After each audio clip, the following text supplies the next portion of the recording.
ونعوذ بالله من شرور أنفسنا ومن سيئات أعمالنا من يهده الله فلا مضل له ومن يضلل له فلا هادي له أشهد أن لا إله إلا الله وحده لا شريك له وأشهد أن محمدا عبده ورسوله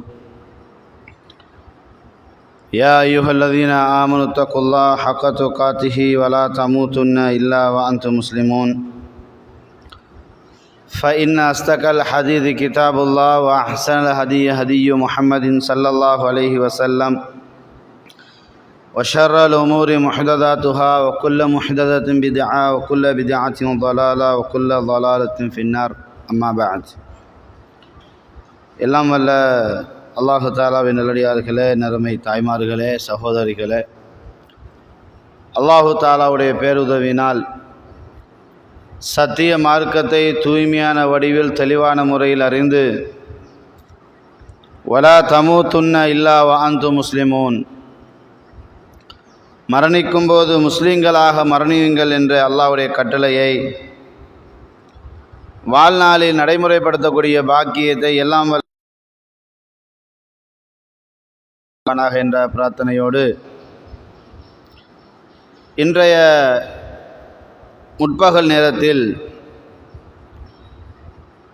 தளரும் ஈமானை புதுப்பிப்போம் என்ற தலைப்பினூடாக ஒரு சில செய்திகளை ஞாபகப்படுத்தலாம் என்று ஆசைப்படுகிறேன். தாய்மார்களே, இஸ்லாம் இரண்டு விதமான செய்திகளை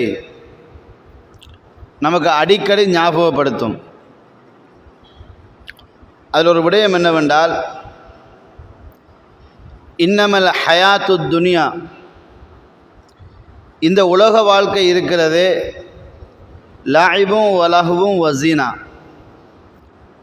வீணான விளையாட்டு அலங்காரம் என்று இஸ்லாம் சொல்லிவிட்டு இரண்டாவதாக சொல்லும், ஒலல் ஆஹிரத்து ஹைரும் வ அபுகா, இந்த உலகம் பொய்யானது, நாளை மறுமை நிஜமானது. பொய்யான உலகத்தில் மெய்யான உலகத்துக்காக வேண்டி உழைக்கக்கூடிய நாம் உண்மையிலேயே நீண்ட காலம் வாழக்கூடிய அழிவில்லாத வாழ்க்கையை நாம் வெற்றி பெற்றவர்களாக மாற வேண்டுமென்றால் இந்த உலகத்தை அதற்காக பயன்படுத்த வேண்டும். அரபியில் ஒரு பழமொழி சொல்வார்கள், அத்துனியா மஸ்ரஅத்துல் லில் ஆஹிரா, இந்த உலகம் மறுமைக்கான விதை நிலம் என்று சொல்வார்கள். நம்ம இடத்தில் வயல் ஒரு ஏக்கர் 2 ஏக்கர் இருக்குது. ஒரு ஏக்கர் 2 ஏக்கர் இருந்தால் தானாக முளைச்சி வருமா? இல்லை.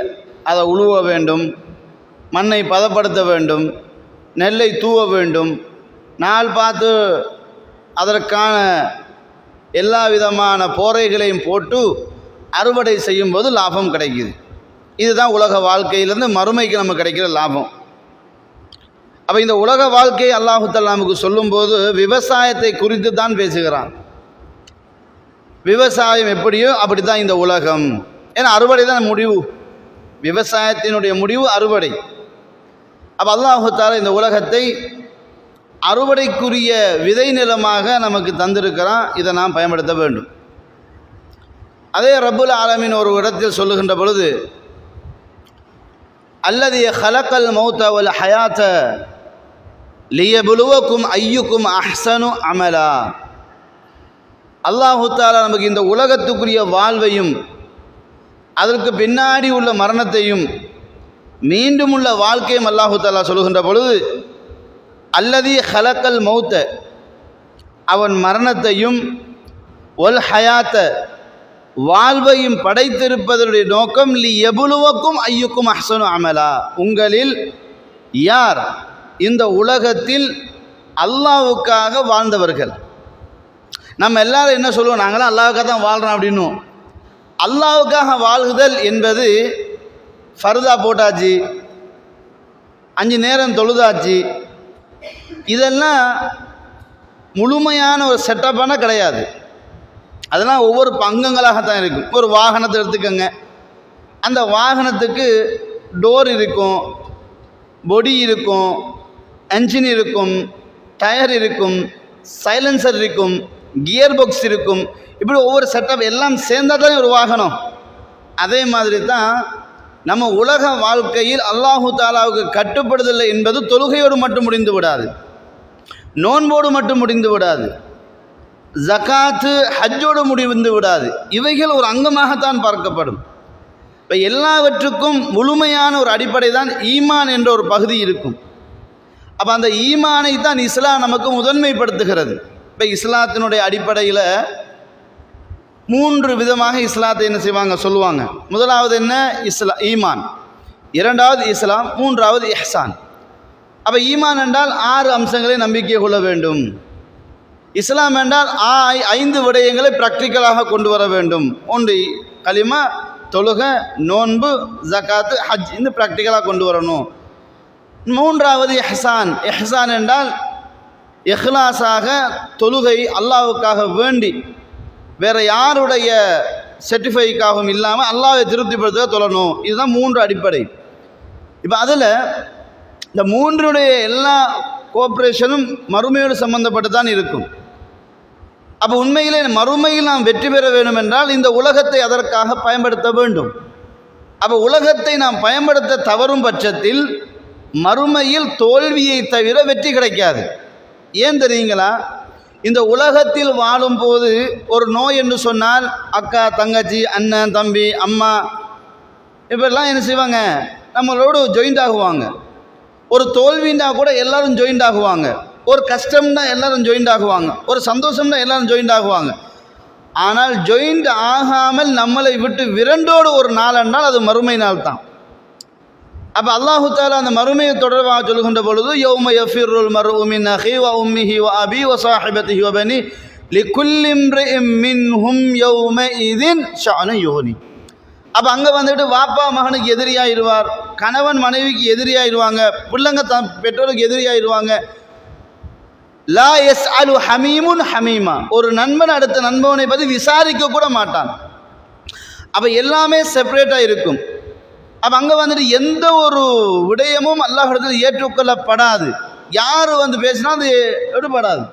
அப்போ அப்படிப்பட்ட ஒரு நாளில் நமக்குண்டு ஒன்று ஹெல்ப் பண்ணுமாக இருந்தால் அது நம்மளுடைய இபாதாவோடு சம்பந்தப்பட்ட விடயமாக இருக்கும்.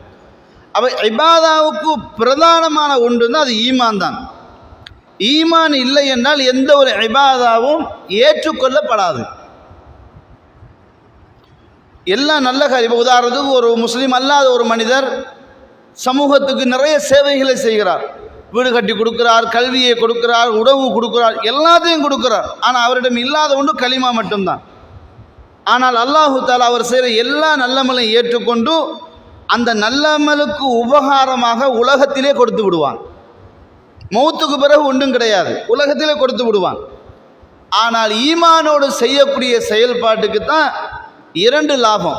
இந்த உலகத்திலும் அதற்கான லாபம் இருக்கிறது, மறுமையிலும் அதற்கான லாபம் இருக்கிறது. அப்போ ஈமான் என்ற ஒரு பகுதி நம்மளிடத்தில் ஆழமாகவும் தெளிவாகவும் இருக்க வேண்டும். அந்த ஈமான் எல்லா நேரமும் ஒரே ஸ்டாண்டர்டில் இருந்து விடாது. ஈமான் இருக்குது இல்லையா? ஈமான் என்பது ஒரு ஆடை போன்றது. இப்போ இந்த ஆடை வச்சுக்க, இந்த ஜுப்பா வச்சுக்கோங்க, இதை நான் தொடர்ந்து ஒரு 10 வருஷத்துக்கு போடலாமா, 20 வருஷத்துக்கு போடலாமா, 5 வருஷத்துக்கு போடலாமா? என்ன கிடையாது. ஏன்னா வாங்குகின்ற பொழுது இருக்கக்கூடிய அதனுடைய ஷைனிங், அதனுடைய குவாலிட்டி, ஒரு தடவை 2 தடவை 3 தடவை கழுகுகின்ற பொழுது அதனுடைய குவாலிட்டி குறையுதா இல்லையா? பொதுவாக எந்த ஆடையும் எடுத்துக்கோங்க, நீங்கள் 100 ரூபாய்க்கு எடுக்கிறதாலும் சரி தான், 10,000 ரூபாய்க்கு எடுத்தாலும் சரி தான், 1 லட்சம் கொடுத்து எடுத்தாலும் சரி, 1 கோடி ரூபாய் கொடுத்து எடுத்தாலும் 1க்கு 2 கழுகுகின்ற பொழுது ஆடையினுடைய குவாலிட்டி குறையுமா குறையாதா? குறையும். இஸ்லாம் ஈமானை அப்படித்தான் சொல்கிறது. இஸ்லாம் ஈமானை அப்படித்தான் சொல்கிறது.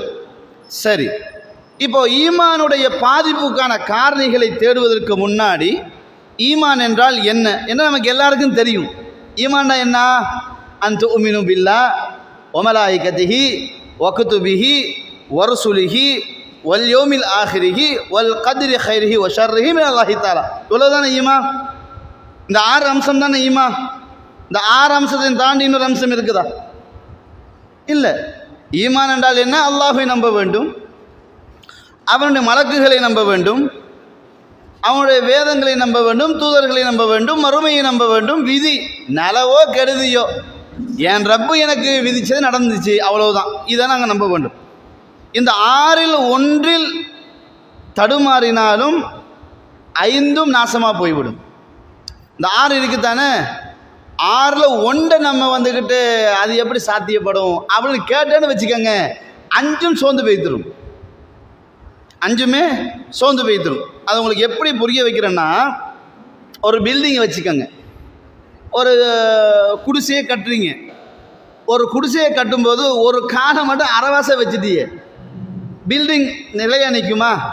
ஆட்டங்கானம் தானே, இந்த பக்கம் ஓடும் அந்த பக்கம் ஓடும், நிலையாக நிற்காது. அப்போ எனவே ஈமானில் ஒன்றில் நாங்கள் குறை வைத்து விட்டால் எங்களுடைய மற்ற எந்த ஒன்றுமே சரியாக அமையாது. எனவே ஈமான் கரெக்டாக இருக்கணும். அப்போ ஈமான் கரெக்டாக இருக்க வேண்டும் என்றால் ஈமான் என்பதை பற்றியான கல்வி நம்மிடத்தில் இருக்க வேண்டும். நம்மளாம் எப்படி கல்வி ஈமானை பற்றி இருக்குது? ஆரம்ப கால மதரசாக்கள் ஆமது பில்லாஹி வ மலாயிகதிஹி வ குதுபிஹி வ ரசூலிஹி வல் யௌமில் ஆகிர் வல் கத்ரி கைரி வ ஷர்ரி மினல்லாஹ். இது மெமரைஸ் இருக்குது, இந்த வார்த்தைகள் மெமரைஸ் இருக்குது. அல்லாஹ் நம்பிக்கை கொண்டு மெமரைசிங் வச்சிருக்கிறோம். எக்ஸ்பிளேஷன் என்ன, அது சொல்லக்கூடிய தகவல் என்ன, எப்படி நம்பிக்கை வரணும் அது தெரியாது. அல்லான்னு ஒருத்தர் நம்புகிறோம், அவ்வளவுதான். அல்லாஹ்னா யாரு தெரியாது, எங்கே இருக்கிறான் தெரியாது, என்ன பண்ணுறான் தெரியாது, என்ன செஞ்சிருக்கிறான் தெரியாது. பதில் என்ன? அல்லாண்ட ஒருத்தனை பற்றி மட்டும் செய்தி தெரியும், அவன் யாருன்றது தெரியாது. உண்மையா பொய்யா? ஆமாம், அவன் யார் என்று தெரியவில்லை. அப்படின்னா அது ஈமான் இல்லை. இப்போ கபூரில் 3 கேள்வி கேட்கப்படும். அதில் அல்லாஹ் பற்றி கேட்கப்படும், மார்க்கத்தை பற்றி கேட்கப்படும், ரசூலுல்லாஹை கண்ணெதிரே காட்டி கேட்கப்படும். சில பேர் என்ன சொல்வார்களாம், லா அத்ரி, இவர் யார் என்று எங்களுக்கு தெளிவாக தெரியாது, ஆனால் சமிஅத்து கதா வ கதா, இப்படி கேள்விப்பட்டிருக்கிறோம், அவ்வளவுதான். இப்போ நம்முடைய ஈமானுடைய அடிப்படையில் நம்ம எந்த ஸ்டாண்டர்டில் நிற்கிறோம்? கேள்விப்பட்டது மட்டும்தான். இதுதான் ஈமான். ஈமான் என்றால் இப்படித்தான் படிச்சிருக்கிறோமா, தெரிஞ்சிருக்கிறோமா, அதை கன்ஃபார்மாக புரிஞ்சிருக்கிறோமானா கிடையாது. அப்போ எனவே நம்ம அதிகமான பெயர் என்ன நினைக்கிறோம்? நம்ம ஆமந்து பில்லான்னு சொன்னது மட்டும் ஈமான் நினைக்கிறோம், அதெல்லாம் ஈமான். ஆமந்து பில்லாஹி என்றால் இது இப்படித்தான். ஜஸ்ட்டுக்கு ஒரு கேள்வி உங்கள் இடத்துல, உங்களோட வாகனம் பழுதாகிவிட்டது, உங்களோட தையல் மெஷின் பழுதாகிவிட்டது. தையல் மெஷின் பழுதாகினால் விற்பவனிடத்தில் நீங்கள் குறை சொல்வீர்களா, மெக்கானிடத்தில் நீங்கள் முறையிடுவீர்களா? உங்களோட தையல் மிஷின் இருக்குதுங்க, டிராக்டர் இருக்குது, கார் இருக்குது, பைக் இருக்குது. சேல் பண்ணுற கடையில் வைத்து மெஷின் ரிப்பேரிங் கேட்பீங்கன்னா, அல்ல ரிப்பேர் பண்ணுற இடத்துல ரிப்பேரிங் கேட்பீங்களா? விற்கிற இடத்துல நம்ம கேட்க மாட்டோம், விற்கிறத கேரண்டி தான் கேட்போம், விற்கிறதுல கேரண்டின்னு தான் கேட்போம். ஆனால் வாகனத்தில் அல்லது தையல் மிஷினில் ஒரு லெடை என்றால், ஒரு பிரச்சனை என்றால், அதை செய்கிறவனிடத்துல தான் நம்ம முறையிடுவோம். அப்போ அவனுக்கு தான் அதை பற்றின அறிவு இருக்குது, நாலேஜ் இருக்குது. அப்போ நம்ம எதை பார்க்கணும்? ஈமான். ஆமந்து பில்லா முடிஞ்சுதா? கிடையாது. ஈமான் என்றால் இப்படித்தான். தையல் மெஷின் நூல் வந்துக்கிட்டு சிக்குதுன்னா இதுக்கு தான் காரணம், இதை கிளியர் பண்ணி இது கிடச்சிடும் அப்படின்னு அந்த நாலேஜ், அறிவு, தெளிவு இருக்கணும். எனவே அதுதான் ஈமான். ஒன்று பற்றிய தெளிவு அதிகமாக நம்மிடத்தில் இருக்கணும். அது தெளிவு இருந்தால்தான் நம்முடைய ஈமான் இருக்குது என்பது அர்த்தம். வெறுமனே நாங்கள் ஃபர்தா போட்டுட்டோம், நாங்கள் ஜில்பா போட்டுட்டோம்னா ஈமான் வந்துடாது. அது இஸ்லாத்தில் ஒரு அடையாளமாக காட்டி தரப்பட்டு இப்படி நீங்கள் உடுக்கணும், அதை நம்ம நம்பிக்கை இருக்கோம். ஆனால் ஈமான் என்றால் நமக்கு தெரியாது. அப்போ எனவே ஈமானிய பகுதி தான் மறுமையில் வெற்றிக்கு மிக முக்கியமான விடயமாகும். அது அல்லாஹை நம்புகிற விடயம், மலக்குகளை நம்புகிற விடயம், வேதங்களை நம்புகிற விடயம், நபிமார்களை நம்புகிற விடயம், மறுமை விதி போன்றதை நம்புகிற விடயத்தில் அது பற்றிய அறிவு எங்களிடத்தில் இருக்க வேண்டும் என்பது முதல் பேசிக் அடிப்படை அதுதான். இப்போ அல்லாஹு தஆலாவை நம்ம நம்பியிருக்கிறோம். அவன் எங்களை படைச்சான், எங்களுக்கு உணவளிக்கிறான், எங்களை வாழ வைக்கிறான், பாதுகாப்பு தர்றான், மரணிக்க வைக்கிறான், மீண்டும் எழுப்பி விசாரிப்பான், இதெல்லாம் நமக்கு தெரியும். ஆனால் அல்லாஹ் யாருன்னு கேட்டால் தெரியாது. அல்லாஹு தஆலா நமக்கு செய்ய இருக்கக்கூடிய விடயங்களை பற்றியான நாலேஜ் அறிவு இருக்குது. ஆனால் அல்லாஹ் யாருன்னு கேட்டால் தெரியாது. குர்ஆனில் அல்லாஹு தஆலா அவனை பற்றி சில தகவலை சொல்கிறான். அந்த தகவலில் நம்ம வேற யார் கருத்தையும் எடுத்து விடக்கூடாது. அதில் முதல் கருத்தை பாருங்க, குல் ஹு அல்லாஹு அஹது, நபியே நீங்கள் சொல்லுங்கள் அல்லாஹ் அவன் ஒருத்தன்னு சொல்லுங்கள். இப்போ நமக்கு அல்லாஹ் ஒருத்தன்னு தெரியும், அதில் மாற்று கருத்து இல்லை. அல்லாஹ் 2 இருக்கானா, அல்லாஹ் 3 இருக்கிறானா? கிடையாது. எப்படி ஒரு குழந்தைக்கு தாய் ஒருத்தி தான் இருக்க முடியுமோ, எப்படி ஒரு பிள்ளைக்கு தகப்பன் ஒருத்தன் தான் இருக்க முடியுமோ, அதே போன்று இந்த உலகத்தை படைத்து பரிபாலிப்பதில் 2 பேர் இருக்க முடியாது. ஒரு குழந்தைக்கு எப்படி 2 தந்தை இருக்க முடியாதோ, ஒரு குழந்தைக்கு எப்படி 2 தாய் பெற்றெடுத்த தாய் இருக்க முடியாதோ, அதே போன்று இந்த உலகத்தை படைத்து பரிபாலிப்பதில் 2 கடவுள்கள் இருக்க முடியாது. அப்போ எனவே கடவுள் என்பவன் ஒருத்தன் தான், அது நமக்கு உறுதியாக நமக்கு தெரியும். இரண்டாவது என்ன செய்தி, அல்லாஹு சமது, அல்லாஹு தஆலா மனிதர்களுக்கு இருக்கக்கூடிய தேவைகள் போன்ற தூக்கம், பசி, சோர்வு, மறதி, ஆசை, இச்சை, பழிவாங்குதல், இதெல்லாம் வந்துக்கிட்டு அல்லாஹ்ட்ட என்ன இல்லை, கிடையாது. அநியாயம் செய்தல் அல்லாஹ்ட்ட கிடையாது. ஆனால் வேறு சில பண்புகள் இருக்கும். அல்லாஹ் சிரிக்கிறான், அல்லாஹ் கோபப்படுகிறான், அல்லாஹ் இரக்கப்படுகிறான், இதெல்லாம் அல்லாஹ் இருக்கக்கூடிய பண்புகள். அப்போ எனவே அல்லாஹுவை நான் நம்பும்போது அல்லாஹு சமது, இன்று உலகத்தில் பிற மதங்கள் வந்துக்கிட்டு தங்கள் கடவுளை அவர்கள் நம்பிக்கை கொண்ட மெதட்டில் நாங்கள் நம்பிக்கை கொள்ள மாட்டோம். ஏனென்றால் ஈசா அலைஹிஸ்ஸலாம் மரியத்துடைய மகன் மட்டும்தான், அவர் தந்தை இல்லாமல் தான் பிறந்தவர், அவர் கடவுளால் ஆசீர்வதிக்கப்பட்டவர், அதாவது கண்ணியப்படுத்தப்பட்டவர், தந்தையின்றி பிறந்தவர் என்ற நம்பிக்கை தான் எங்கள்கிட்ட அதிகமாக இருக்கும். ஏன்னா கடவுள் தன்னை பற்றி சொல்லுகின்ற பொழுது லம் எலிது வலம் யூலது, அவனுக்கு தாய் தந்தையர்களும் இல்லை, அவனுக்கு மனைவி பிள்ளைகளும் இல்லை. இந்த நம்பிக்கை கரெக்டாக இருக்கணும். 4வது வலம் யகுல் லஹு குஃபுவன் அஹத், அவனுக்கு நிகராக எதுவும் கிடையாது, அவனுக்கு ஈக்குவலாக, அதாவது அவனுடைய ஜாத்தியத்துக்கு ஈக்குவலாகவோ அல்லது அவனுடைய முல்கியத்துக்கு ஈக்குவலாகவோ அல்லது அவனுடைய கூவத்துக்கு ஈக்குவலாகவோ யாராலும் வர முடியாது என்ற நம்பிக்கை பேசிக்காக இது 4 அடிப்படை இருக்கணும். இந்த 4 அடிப்படை யாருக்கு முழுமை பெறுமோ அவன் தான் கடவுள். அப்போ அந்த 4 அடிப்படையிலையும் உலகத்தில் யாரும் வரமாட்டார்கள் அல்லாஹுவை தவிர. அப்போ எனவே அவன் தான் கடவுள். கடல் நம்புகிறோமா அல்லாஹ் தான். இப்போ அல்லாஹ்வில் அவனை பற்றி இன்னொரு செய்தியை மேலதிகமாக சொல்லுவான். என்ன சொல்லுவான், அர் ரஹ்மானு அலல் அர்ஷி இஸ்தவா, அல்லாஹு தஆலா அரிசில தான் இருக்கிறான். அப்படின்னா அதை வேறு விதமாக யோசிக்கக்கூடாது. அல்லாஹு மௌஜூதுன் பிலா மக்கானின், அல்லாஹ் இருக்கிறான் ஆனால் இடம் பொருள் கிடையாது என்று சொன்னால் அது குஃப்ரியத். ஏன்னா இப்போ நான் எங்கே இருக்கிறேன்னு நான் சொன்னால் தான் உங்களுக்கு தெரியும், நான் என்ன கண்டிஷனில் இருக்கிறேன்னு நான் சொன்னால் தான் உங்களுக்கு தெரியும்.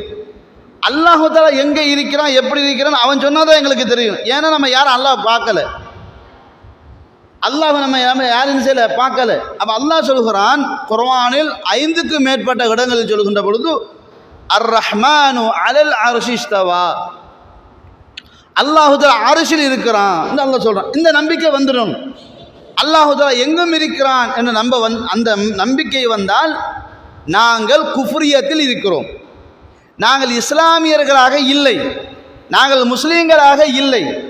அல்லாஹ் எங்கும் இருக்கிறான், தூணிலும் இருக்கிறான், துரும்பிலும் இருக்கிறான் என்பது மாற்று மத சகோதரர்களுடைய கடவுள் கொள்கை.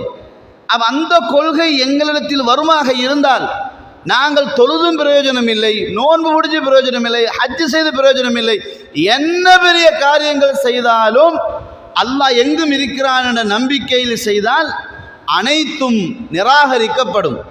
ஏனென்றால் அல்லாஹு தஆலா எங்கும் இருக்கிறான் என்று அவன் சொல்லலையே. அவன் சொல்கிறான் நான் அரிசில் இருக்கிறேன் என்கிறான். அப்போ எனவே அந்த நம்பிக்கை எங்களுக்கு வந்து விட வேண்டும். அப்போ அல்லாஹ் சம்பந்தமான நம்பிக்கை அப்படியே வர வேண்டும். அல்லாஹு தஆலாவுடைய நம்பிக்கையில் அல்லாஹு தஆலாவுக்கு கை இருக்கிறது, அல்லாஹு தஆலா சிரிக்கிறான், அல்லாஹு தஆலாவுக்கு கால் இருக்கிறது, அல்லாஹு தஆலாவுக்கு முகம் இருக்கிறது என்று எதையெல்லாம் ரப்புல் ஆலமீன் தன்னை பற்றி சொன்னானோ அதில் மாற்று விளக்கங்கள் கொடுக்காமல் அப்படியே நம்பிவிட வேண்டும்.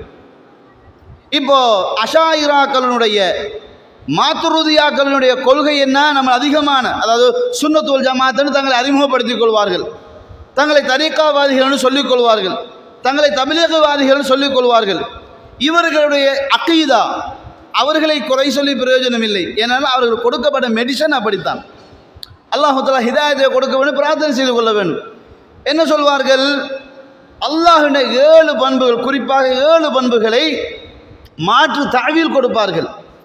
இந்த கருத்தை சஹாபாக்களோ தாபீங்களோ பெரும் அறிஞர்களான இமாம் ஷாஃபி ரஹ்மஹுல்லாஹ் யாரும் கொடுத்தது கிடையாது. அவர்கள் எல்லாம் உள்ளதை உள்ளபடி நம்பிக்கை கொண்டு விடுவார்கள். அதை விடவும் உலகத்திலே மிகப்பெரிய அறிவாளி நபிகள் பெருமானார் ஸல்லல்லாஹு அலைஹி வஸல்லம் அல்லாஹு தஆலாவை பற்றி அவன் சொல்லும்போது மாற்று விளக்கங்கள் ரசூலுல்லாஹ் கொடுக்கவில்லை. அதை அப்படியே சொல்லி விடுவார்கள், மௌனித்து விடுவார்கள். அப்போ எனவே அல்லாஹ்வுக்கு கை இருக்கிறதா? ஆமாம், கை இருக்கிறது. அல்லாஹ்வுக்கு வலது கையும் இருக்கிறது, இடது கையும் இருக்கிறது. அல்லாஹு தஆலா சிரிக்கிறான், அல்லாஹு தஆலா பேசுகிறான், அல்லாஹு தஆலா ஆச்சரியப்படுகிறான், அல்லாஹு தஆலா கவலைப்படுகிறான் என்றெல்லாம் ஹதீஸ்கள் குர்ஆன்கள் சொல்லும்போது அந்த விடயங்களை அப்படியே நம்பிக்கை கொள்ள வேண்டும். அதுக்கு மாற்று விதமாக அது சக்தி என்று நாங்கள் நம்ப வேண்டும். காது கேட்பவன், ஆனால் காது இல்லாமல் கேட்பவன் நம்ப வேண்டும். அவன் பார்க்குறவன் கண் இல்லாமல் பார்க்குறான் நம்ப வேண்டும். இந்த நம்பிக்கைலாம் இஸ்லாம் சொல்லவில்லை. ஏன் தெரியுமா? நாளை மறுமையில் அல்லாஹுவை நேரடியாக பார்க்கிற சந்தர்ப்பம் கிடைக்கும். அல்லாஹுவை முபாஷரத்தன் ஃபேஸ் டு ஃபேஸ் பார்க்கக்கூடிய சந்தர்ப்பம் கிடைக்கும். அப்போ அல்லாஹுக்கு உருவமே இல்லைன்னா எப்படி பார்க்கறது? ஒரு லாஜிக்காக யோசிக்கணுமா இல்லையா? அல்லாஹுக்கு உருவம் இல்லை, உருவமற்ற இறைவனுக்கு உண்மையானவன் தாவூத் பாட்டு படிப்பார்ல, இதை வச்சு நிறைய பேர் ஆதாரமாக சொல்லுவாங்க. பார்த்தீங்கன்னா இஸ்லாமிய கீதமே இருக்குது, உருவமற்ற இறைவனுக்கு உண்மையானவர், எனவே அல்லாஹுக்கு உருவம் இல்லைன்றான். ஆனால் கவிஞர் நிறைய பொய்ய சொல்லுவான், நிறைய கற்பனையாக பேசுவான். அப்போ குர்ஆன் ஹதீஸ் நம்ம படிக்கின்ற பொழுது ஈமானிய அடிப்படையில் அல்லாஹ் அவனை பற்றி அறிவு நம்மக்கிட்ட இருக்கணும். அதனால தான் அல்லாஹு தஆலா சொல்கிறான் சூரா பக்கராவில், லைசல் பிர் அன் துவல்லு வுஜூஹக்கும் கிபிலல் மஷ்ரிகி வல் மக்ரிப், நீங்கள் கிழக்கை மேற்கை நோக்கி தொழுவதில் நன்மை இல்லை, வலாக்கினல் பிர்ர மன் ஆமன பில்லாஹ். அப்போ நன்மை எதில் இருக்குது? அல்லாஹ்வை நம்பிக்கை கொள்வதில். அல்லாஹ் குர்ஆனில் சொல்கின்ற பொழுது சூரா ஜுமரில் சொல்கிறார், ஃபஅலம் அன்னஹு லா இலாஹ இல்லல்லாஹ், வணங்குவதற்கு தகுதியானவன் அல்லாஹ், அவன் மட்டும் என்பதை முதலில் நம்பிக்கை கொள். அப்போ அல்லாஹை பற்றிய நாலேஜ், அறிவு, தெளிவு நம்மளிடத்தில் இருந்தால் மட்டும்தான் அல்லாஹை கன்ஃபார்ம் பண்ண முடியும் நம்முடைய இபாதாவில். சரிங்களா? அப்போது அல்லாஹுக்கு உருவம் இல்லைன்னா எப்படி அல்லாஹ் மறுமையில் பார்க்க போறீங்க? நீளமான ஒரு ஹதீஸு, இதெல்லாம் நம்ம தலைப்புக்கு முக்கத்தியமாக நான் சொல்லிட்டு இருக்கிறேன். நீளமான ஹதீஸு, அதில் அல்லாஹு தஆலா சொந்த உருவம் அல்லாத வேறு ஒரு உருவத்தில், கைரு சூரத்திஹி, அவனுடைய சொந்த உருவம் அல்லாத வேறொரு உருவத்தில் வந்து அனரப்புக்கும், நான் தான் உங்கள் இறைவன் என்று அல்லாஹ் சொல்லுவான். அப்போது நம்மெல்லாம் என்ன சொல்லுவோம் தெரியுமா? நஊது பில்லாஹி மின்க, உன்னை விட்டும் நாங்கள் அல்லாஹ்விடத்தில் பாதுகாப்பு தேடுகிறோம். அல்லாஹ்வை பற்றி எங்களுக்கு ரொம்ப அழகாக தெரியும், அல்லாஹ்வை பற்றி எங்களுக்கு நல்லா தெரியும், அவன் வருவான், நாங்கள் ஏற்றுக்கொள்ளும் என்று அல்லாஹ்வையே நம்ம திரட்டி விடுவோம். ஏன் திறப்பு திறன் தெரியுமா? அவனுடைய சொந்த உருவம் அல்லாத வேறொரு உருவத்தில் வருகிறான், அதனால் அவனை விரட்டி விடுகிறோம். அல்லாஹ் மீண்டும் அவனுடைய சொந்த உருவத்தில் வருவான். அப்போது அல்லாஹு தான் நம்புவோம். அவன் தன்னுடைய கெண்டை காலை தூக்கி காட்டுவான். யௌம யுக்ஷபு அன் சாக்கின், நாளை மறுமையில் அல்லாஹ் தன் கெண்டை காலை தூக்கி காட்டுவான். வைது அவுன இல சுஜூத், எல்லோரும் சுஜூதின் பக்கம் அழைக்கப்படுவார்கள். உலகத்தில் அல்லாஹ்வுக்காக வேண்டி அவனை அடிப்படை நம்பிக்கையோடு தொழுதவர்கள் சுஜூது செய்வார்கள். அறியாமல் புரியாமல் ஏனோ தானோ என்று முனாஃபிக்தனமாக தொழுதவர்களும் தொழுகையை விட்டவர்களும் சுஜூது செய்ய மாட்டார்கள் என்று ரசூலுல்லாஹி ஸல்லல்லாஹு தெளிவாக சொல்கிறார்கள். அப்போ அல்லாஹு தஆலா கெண்டைக்கால் உரியவன் என்ற ஹதீஸ் தெளிவாக இருக்கிறது. அல்லாஹ்வுக்கு கால் பாதம் இருக்குது. கால் பாதத்தை அல்லாஹு தஆலா செய்வான் நரகத்தோடு பேசுகின்ற பொழுது ஹலிம் தலஅதி வ தகூலு ஹல் மின் மஸீத். அல்லாஹ் கேட்பான் நரகத்தை பார்த்து, ஹலிம் தலஅதி, உனக்கு போட்ட பாவிகள் உனக்கு வயிறு நிரம்பி விட்டதா என்று அல்லாஹ் கேட்பான். அப்போ நரகம் மாறி கேட்கும், ஹல் மின் மஸீத், அதிகமாக இருந்தால் திருப்பித்தான் இன்னும் சாப்பிட்றேன் என்று சொல்லும்போது அல்லாஹ் தன் கால் பாதத்தை நரகத்தின் மீது என்ன செய்வான், என் அடியார்களையா மீண்டும் கேட்கிறாய் என்று அதன் மீது அல்லாஹ் காலை வைப்பான். ஃபகதி ஃபகதி, போதும் போதும் என்று நரகம் அலற ஆரம்பிக்கும் என்று ஹதீஸ் புகாரில் வருகிறது. அப்போ அல்லாஹ்வுக்கு கால் இருக்குது என்று தெளிவான செய்திகள். இந்த இதை அப்படியே நம்ப வேண்டும். இந்த நம்பிக்கை இருந்தால்தான் நாங்கள் அல்லாஹ்வை நம்புகிறோம் என்று அர்த்தம். அதே மாதிரி மலக்குமார்கள், அதே மாதிரி நபிமார்கள், வேதங்கள், மறுமை நம்பிக்கை, விதியுடைய நம்பிக்கை எல்லாம் கரெக்டாக இருக்கணும். சரிங்களா? இந்த நம்பிக்கை இருந்தால்தான் அதுக்கு தான் ஈமான் என்ற பெயர். இந்த ஈமானை பொறுத்த வரைக்கும் இது கல்வியின் ஊடாக உள்ளத்தில் சேமிக்கப்படக்கூடிய ஒரு அடிப்படை. இந்த உள்ளம் இருக்குது தானே, உள்ளம் எங்கே இருக்குது?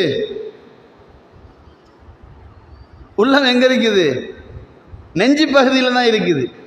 இந்த இதயம்னு சொல்கிறோம்ல, இந்த ரத்தத்தை பம்ப் பண்ணி அனுப்புமே, சுற்றி அது கிளியர் பண்ணி அனுப்புமே, இந்த இதயம்தான். அதற்குள் ஒரு பகுதி இருக்கிறது. அதுதான் என்ன செய்யுது, நம்பிக்கையோடு சார்ந்த விடயம். அது கண்ணுக்கெல்லாம் தெரியாது, அதை மாற்றி கலட்டி ஃபிக்ஸ் பண்ணவும் முடியாது. இந்த ஈமான் இருக்குது இல்லையா, அதை கலட்டி ஃபிக்ஸ் பண்ணவும் முடியாது, அது அப்படியே இருக்கும். அதை பொறுத்த வரைக்கும் அந்த ஈமான் நம்பிக்கை அங்கே தான் சேவ் ஆகும். அது எப்படி என்றால், வெறுமனே அழகாக கட்டப்பட்ட வீடு மாதிரி, எந்த ஒரு பேனிச்சஸும் இல்லை, எந்த ஒன்றுமே இல்லை. அப்போ அந்த வீட்டுக்குள் உங்களுக்கு ஒரு வீடு வாங்குறீங்க, அந்த வீட்டை வாங்கிட்டீங்கன்னா அது வந்துட்டு கலரெல்லாம் கிடையாது. ஒரு வீட்டை வாங்கிருக்கீங்க, சிமெண்டியோடு மட்டும் கட்டப்பட்டிருக்குது, பூச்செல்லாம் பூசினாச்சு, கலர் பண்ணலை. இப்போ எடுக்கிற வீட்டை நீங்கள் என்ன பண்ணுவீங்க, முன்னுக்கு இன்ன கலர் வரணும், அதுக்கு லைனர் இப்படி வரணும், ரைட் சைடுக்கு இன்ன கலர், லெஃப்ட் சைடுக்கு இன்ன கலர், இன்சைடு உள்ளுக்கு வந்துட்டு இன்ன கலர், அதில் வந்துக்கிட்டு மேலே இன்ன கலர், இப்படிலாம் நம்ம கலர் டிசைட் பண்ணுவோம்ல. அந்த மாதிரி ஈமான் வெறுமனே சும்மா தான் இருக்கும். அந்த அறை நீங்கள் எதெல்லாம் உள்ளுக்கு போடுறீங்களோ அதை அப்படியே கெஸ் பண்ணி உள்ளுக்கு என்ன செய்யும், டிவைட் பண்ணி வைக்கும்.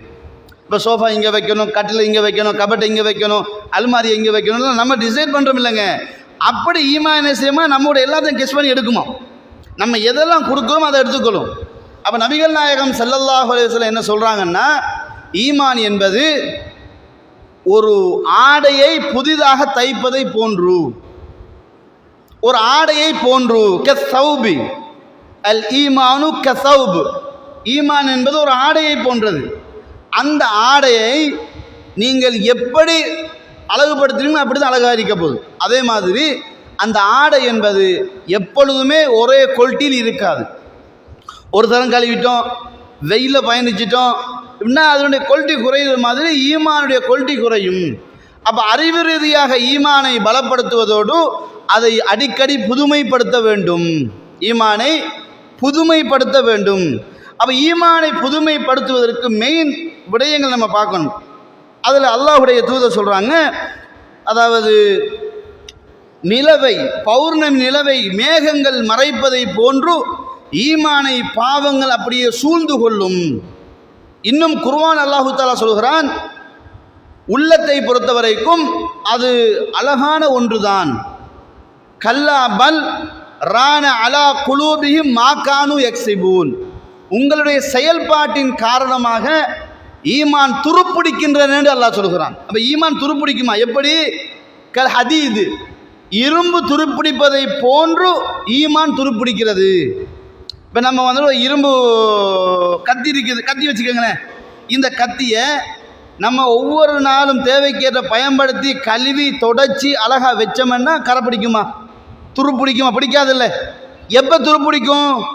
அதை நம்ம கணக்கில்லாமல் விட்டோம் என்றால் கடல் தண்ணியும் வருது, ஆற்று தண்ணியும் படுகுது, உப்பு காற்றும் படுகுது, தேசிக்கா புளியும் படுகுது, வெங்காயமும் வெட்டுறோம், எல்லாமே இருந்த துப்புரவு பண்ணவில்லை என்றால் எல்லா விதத்தினுடைய விடயங்களும் அதை தாக்கி தாக்கி துருப்பிடிச்சு அப்படி என்ன செய்துவிடும், கத்தி கத்தி இல்லாமல் போய்விடும். அதே போல் ரசூலுல்லாஹ் சொல்கிறாங்க, உள்ளம் என்பது ஈமான் என்பது இப்படிப்பட்டது தான். பாவங்கள் செய்யும் போது ஈமான் மூடப்படுகிறது, ஈமான் ஒளி இழந்து போகிறது, ஈமான் செயல் இழந்து போகிறது.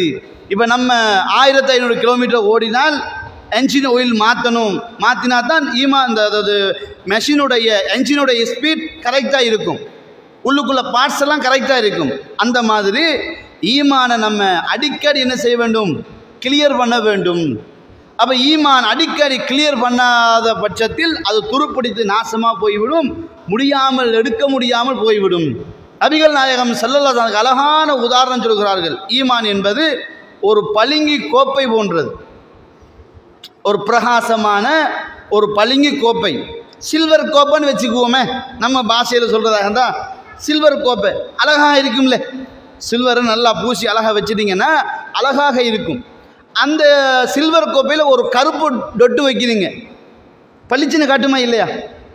நபிகள் நாயகம் ஸல்லல்லாஹு அலைஹி வஸல்லம் சொல்கிறார்கள், அந்த சில்வர் கோப்பை மாதிரி, அந்த பளிங்கு கோப்பை மாதிரி அதில் ஒரு கருப்பு புள்ளி வரும்போது என்ன செய்து தெளிவாக விளங்குது. அப்போ அது பாவம். நீங்கள் அதனை அல்லாஹ்வை ஞாபகப்படுத்துவதனூடாக, தௌபா செய்வதனூடாக, பாவ மன்னிப்பு கேட்பதனூடாக அதை அழித்து விடுங்கள். யார் தான் செய்த பாவத்தை நினைத்து தௌபா செய்யவில்லையோ, செய்யக்கூடிய ஒவ்வொரு பாவத்துக்கும் ஒவ்வொரு புள்ளி இடப்படும், ஒவ்வொரு புள்ளி இடப்படும். அப்போ தௌபா செய்யவில்லை என்றால் அந்த முழு கோப்பையும் கருப்பாக மாறிவிடும். கருப்பாக மாறிவிட்டால் அல்லாஹு தாலா முத்திரையிட்டு விடுவான். சில பேருக்கு எவ்வளவுதான் ஈமானை சொன்னாலும், சில பேருக்கு எவ்வளவுதான் சத்தியத்தை சொன்னாலும், சில பேருக்கு எவ்வளவுதான் தௌஹீதை சொன்னாலும் மண்டையில ஏறாது. ஏன்னா அல்லாஹ் சொல்கிறான், சவாஉன் அலைஹிம் அன்ஸர்தஹும் அம் லம் துன்திருஹும் லா யுமினூன். நபியே, நீங்க எவ்வளவுதான் தொண்டை தண்ணி வத்தினாலும், கத்தாமல் விட்டாலும் அவர்கள் ஈமான் கொள்ள மாட்டார்கள். ஏன்? ஹதமல்லாஹு அலா குலூபிஹிம், அல்லாஹு தஆலா அவருடைய உள்ளங்களுக்கு முத்திரையிட்டு விட்டான். வ அலா சம்இஹிம், காதுகளுக்கு முத்திரையிட்டு விட்டான். வ அலா அப்சாரிஹிம், கண்ணுக்கு திரையிட்டு விட்டான் என்று அல்லாஹு தஆலா ஈமானை இழந்தவர்களை பற்றி அல்லாஹ் கடுமையாக எச்சரிக்கை செய்கிறான். அப்ப ஈமான் இல்லை என்றால் சுவர்க்கம் இல்லை. ரசூல் ஸல்லல்லாஹு அலைஹி வஸல்லம் சொன்னார்கள், ஒரு முஸ்லீமாகவே தவிர உங்களால் யாரும் சுவர்க்கம் நுழைய முடியாது என்று சொன்னார்கள். அப்போ முஸ்லீமாக இருந்தால் மட்டும்தான் சுவர்க்கம் நுழைய முடியும். அப்போ முஸ்லீமுக்கான பேசிக் ஈமான். ஈமான் இல்லை என்றால் முஸ்லீமாகவும் முடியாது, மூமினாகவும் முடியாது, முத்தக்கியாகவும் முடியாது, முஹ்சினாகவும் முடியாது, யாராகவும் முடியாது. அப்போ எனவே ஈமான் வேண்டும். அந்த ஈமான் அதை அழிப்பதற்கு மிக பெரிய போராட்டம் நீங்கள் நடத்த வேண்டிய போராட்டங்கள் வரும். அதை நீங்கள் தடுக்க வேண்டும், அதிலிருந்து உங்களை நீங்கள் விடுபட வேண்டும். நீங்கள் எவ்வளவு தூரம் ஈமானை பாதுகாத்துக் கொள்கிறீர்களோ அவ்வளவு தூரம் நமது இபாதாக்களை எங்களால் பாதுகாத்துக் கொள்ள முடியும், மறுமையில் வெற்றி பெற முடியும்.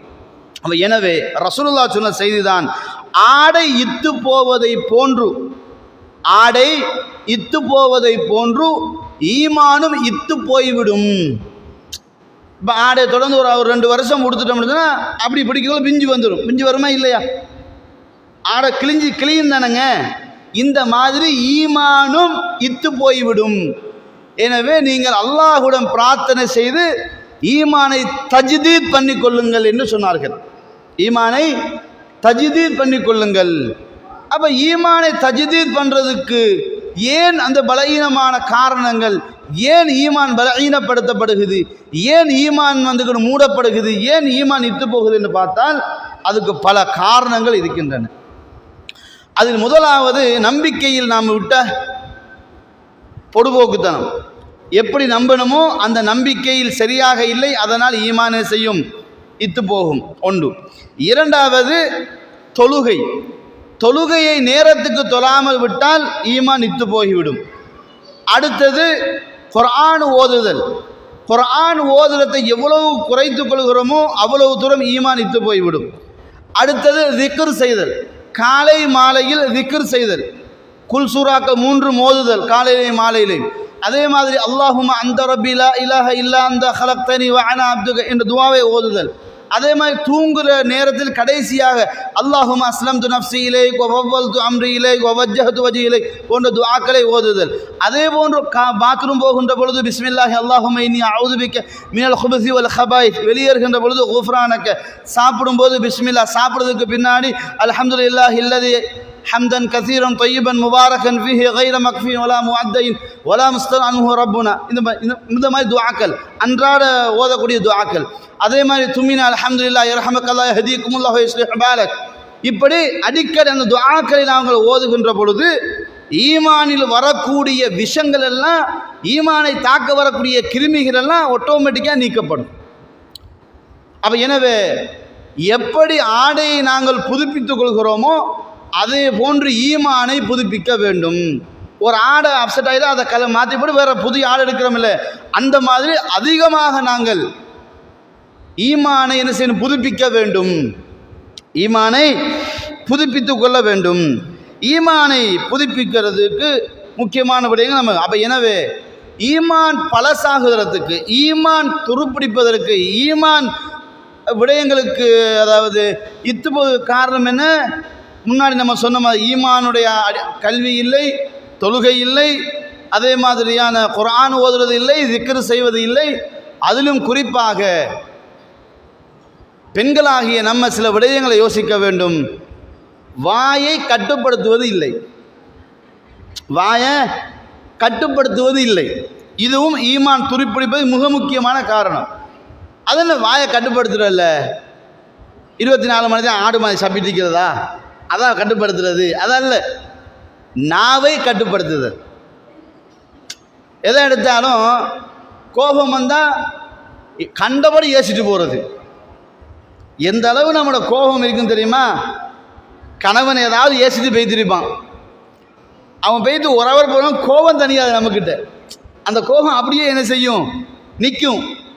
அந்த நேரத்தில் மரக்கறி வெட்டும்போது கத்தியை ஒழுங்காக வெட்டு, நாசமாக போன கத்தி ஒழுங்காக வெட்டுன்னு கத்திக்கு சேர்த்து ஏசிட்டுருப்போம். ஏசுவோமா இல்லையா? அதுதான் நாசமாக போய்துன்னா எதுக்கு வச்சு கொண்டிருக்கிறேன். அப்போ நம்ம கண்டதுக்கெல்லாம் திட்டுவோம், கண்டதுக்கெல்லாம் வஞ்சிப்போம், கண்டதுக்கெல்லாம் என்ன செய்வோம், மோசமான வார்த்தைகளை போட்டு ஏசுவோம். இவைகளெல்லாம் உடனடியாக சேவாகும். இவைகளெல்லாம் ஈமானை பாதிக்கும். இவைகளெல்லாம் ஈமானை பாதிக்கும். அடுத்தது ஈமான் பலவீனம் அடைவதற்கான அடுத்த காரணம் தான் ஹராம் ஹலாலில் பேணுதல் இல்லாமல் இருத்தல்.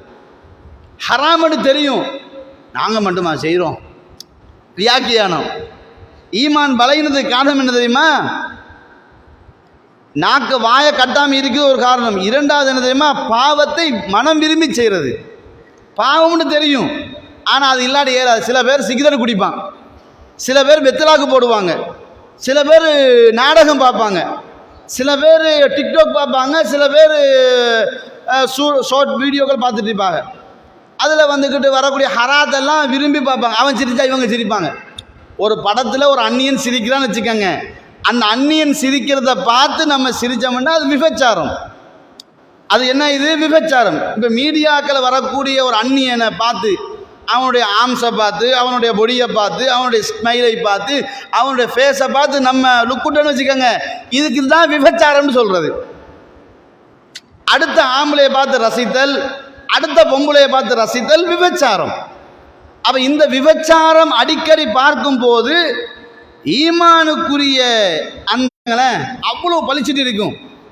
அந்த 1 ஓட்ஸுக்குரிய அந்த ஈமானு நமது பேச்சு, நமது பார்வை, நமது சிரிப்பு, நமது நடப்பு, நமது ஸ்டைலு, நமது அட்வான்டேஜாக எடுக்கக்கூடிய சில பாவத்துக்கான காரியங்கள் அந்த வோல்டேஜ் அப்படியே குறைக்கும். அது எப்படின்னு சொன்னால், எல்இடி லைட் இருக்குல்ல, எல்இடியில் ஒரு பக்கத்துக்கு 10 இருக்கும், அடுத்து 10 இருக்கும், அப்படி 10 இருக்கும். இந்த மாதிரி 10, 20, 100 இருக்கும். அதில் ஒவ்வொன்றா என்ன செய்யும், டேமேஜ் ஆகும். ஒரே அடியாக டேமேஜ் ஆகாது எல்இடி. இந்த மற்ற பல்பு மாதிரி எல்இடி ஒரே அடியாக டேமேஜ் ஆகாது. ஒவ்வொன்றா தான் என்ன செய்யும், அதனுடைய கெப்பாசிட்டி. ஏன்னா ஒவ்வொரு புள்ளி தானே வைக்கப்படும், ஒவ்வொரு புள்ளி தான். அப்போ பாருங்கள், அன்றைக்கு ரசூலுல்லாஹ் எல்இடியை பற்றி பேசியிருக்கிறாங்க. ரசூல் இன்றைக்கு உள்ள எல்இடி அன்றைக்கு சொல்லிட்டாங்க எப்படி பிரைட்டாக இருக்கும். ஒவ்வொரு புள்ளி வைக்கும் போது தான் என்ன செய்யுது, அந்த ஈமானுடைய பிரைட்னஸ் குறையுது, கம்மியாகுது. எல்இடி லைட்டில் வந்துட்டு எந்த தூரம் எல்இடி லைட்டு கூடுமோ அந்த தூரம் பிரைட்னஸ் இருக்கும். எல்இடி குறையும் போது பிரைட்னஸ் குறையும். அப்போ பிரைட்னஸ் குறையிறதுக்கு காரணம் அதில் உள்ள பாதிப்பு, அதில் உள்ள அந்த ஒவ்வொரு லைட்டும் அப்செட் ஆகும். அப்போ அந்த அப்செட் ஆகிறதுக்கு காரணம் என்ன, அங்கே வரக்கூடிய பிரச்சனை, அங்கே வரக்கூடிய விபரீதங்கள், பிரதிகூலங்கள். அவை இஸ்லாம் ஈமான ஒரு பிரைட்னஸாக காட்டுது. அந்த ஈமான் பால்பட்டு போவதற்கு காரணம் நாம் செய்யக்கூடிய பாவங்கள். எல்லாம் என்ன செய்யும், பாவத்தினுடைய முடிவு ஈமானைத்தான் தாக்கும். இப்போ ஈமானத்தான் மெயின், முதல் தாக்குதல் ஈமானைத்தான். ஈமானை தாக்கினது பின்னாடி தான் மற்ற அம்சங்களை தாக்கும். அப்போ ஈமான் புதுப்பிக்கப்பட்டு கொண்டே இருந்தால் அவர்கள் சுவர்க்கத்துக்குரியவர்களாக இருப்பார்கள். ஈமானை இழந்து விட்டால் சுவர்க்கத்தை இழந்து நரகம் போக வேண்டிய துர்பாக்கியசாலிகளாக மாறி விடுவார்கள்.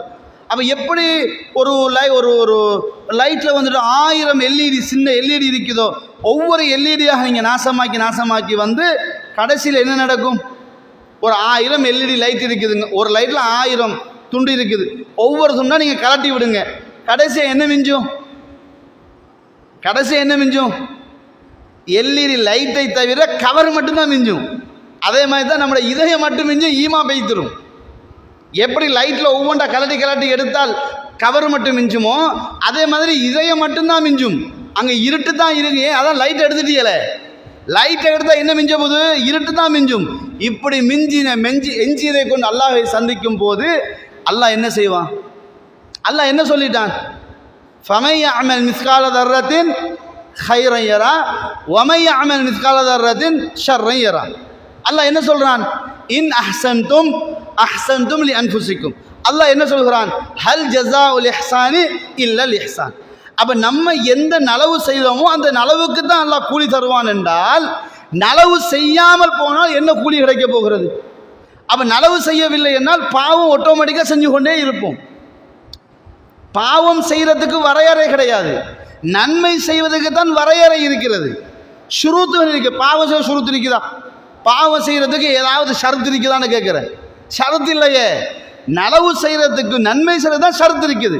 அப்போ நன்மை ஈமானோடு சம்பந்தப்பட்டது, தீமை ஈமானை அழிப்பதற்கு தொடர்பானது. அப்போ அழிப்புக்கு காரணம் இல்லை. ஒரு கண்டை நட்டுவது பெருசா வெட்டுவது பெருசா? ஒரு மரக்கண்டை நட்டுவது பெருசா வளர்ப்பது பெருசா அதை வெட்டுவது பெருசானா? நட்டுவது தான் பெரிய விடயம். ஏன் சுமை கூட, ஆனால் வெட்டுவது ஒரு செகண்ட். மெஷின் எடுத்தால் இன்ஸ்டால் பண்ணி ஒரே சராறு தான் போது, மரம் இருந்தாச்சு. அந்த மரத்தை வளர்க்குறதுக்கு 10 வருஷம் 20 வருஷம் கஷ்டப்படுறோம். ஈமானும் அப்படித்தான். அதை அழிப்பது வெரி ஈஸி, அதை வளர்ப்பது மிக கஷ்டம். ரசூலுல்லாஹ் சொன்னார்கள், ஈமானை நீங்கள் புதுப்பிக்க வேண்டுமா, ஈமானை நீங்கள் புதுசாக வைத்துக்கொள்ள வேண்டுமா, நீங்கள் அல்லாஹ் விரும்பினதில் நீங்கள் போட்டி போட வேண்டும். அல்லாஹ் குர்ஆனில் சொல்கின்ற பொழுது ஃபல்யதனாஃபஸில் முத்தனாஃபிசூன், போட்டி போடுவர்கள் போட்டி போட்டுக் கொள்ளுங்கள் என்று அல்லாஹு தஆலா. அப்போ ஈமான் விடயத்தில் போட்டி இருக்க வேண்டும். ஜஸ்ட்டுக்கு ஒன்றும் பெருசாக தேவையில்லைங்க. பள்ளிக்கு வர்றாங்க ஆம்பளைங்க, 5 நேரம் தொலை வர்றாங்கல்ல, முன் சஃபில் ஒரு இடம் இருக்கும், நீங்கள் போங்களே, அங்கே நீங்கள் போங்களேன்னு இவர் என்ன செய்ய ரவுஃபர் மாதிரி வழிகாட்டிட்டு இருப்பார். இஸ்லாம் பள்ளிக்கு வந்தால் ரவுஃபரா வேலை செய்ய சொன்னிச்சா உனக்கு? ரசூலுல்லாஹ் என்ன சொன்னார்கள், பள்ளி வாசலில் இமாம் ஜமாத்துக்கு வர்றாரு, முதல் சஃபில் ஒரே ஒரு இடம் இருக்குது, 2 பேர் நிற்கிறாங்க. ஈமானுடைய ஸ்டாண்டர்ட், ஈமான் இருக்குது என்பதை காட்டுவதற்கான அறிகுறியை பாருங்கள். 2 பேர் நிற்கிறாங்க, ஒரு ஆளுக்கு தான் சீட்டு இருக்குது, நின்று சொல்வதற்கு இடம் இருக்குது என்றால் 2 பேர் என்ன செய்வாங்க தெரியுமா?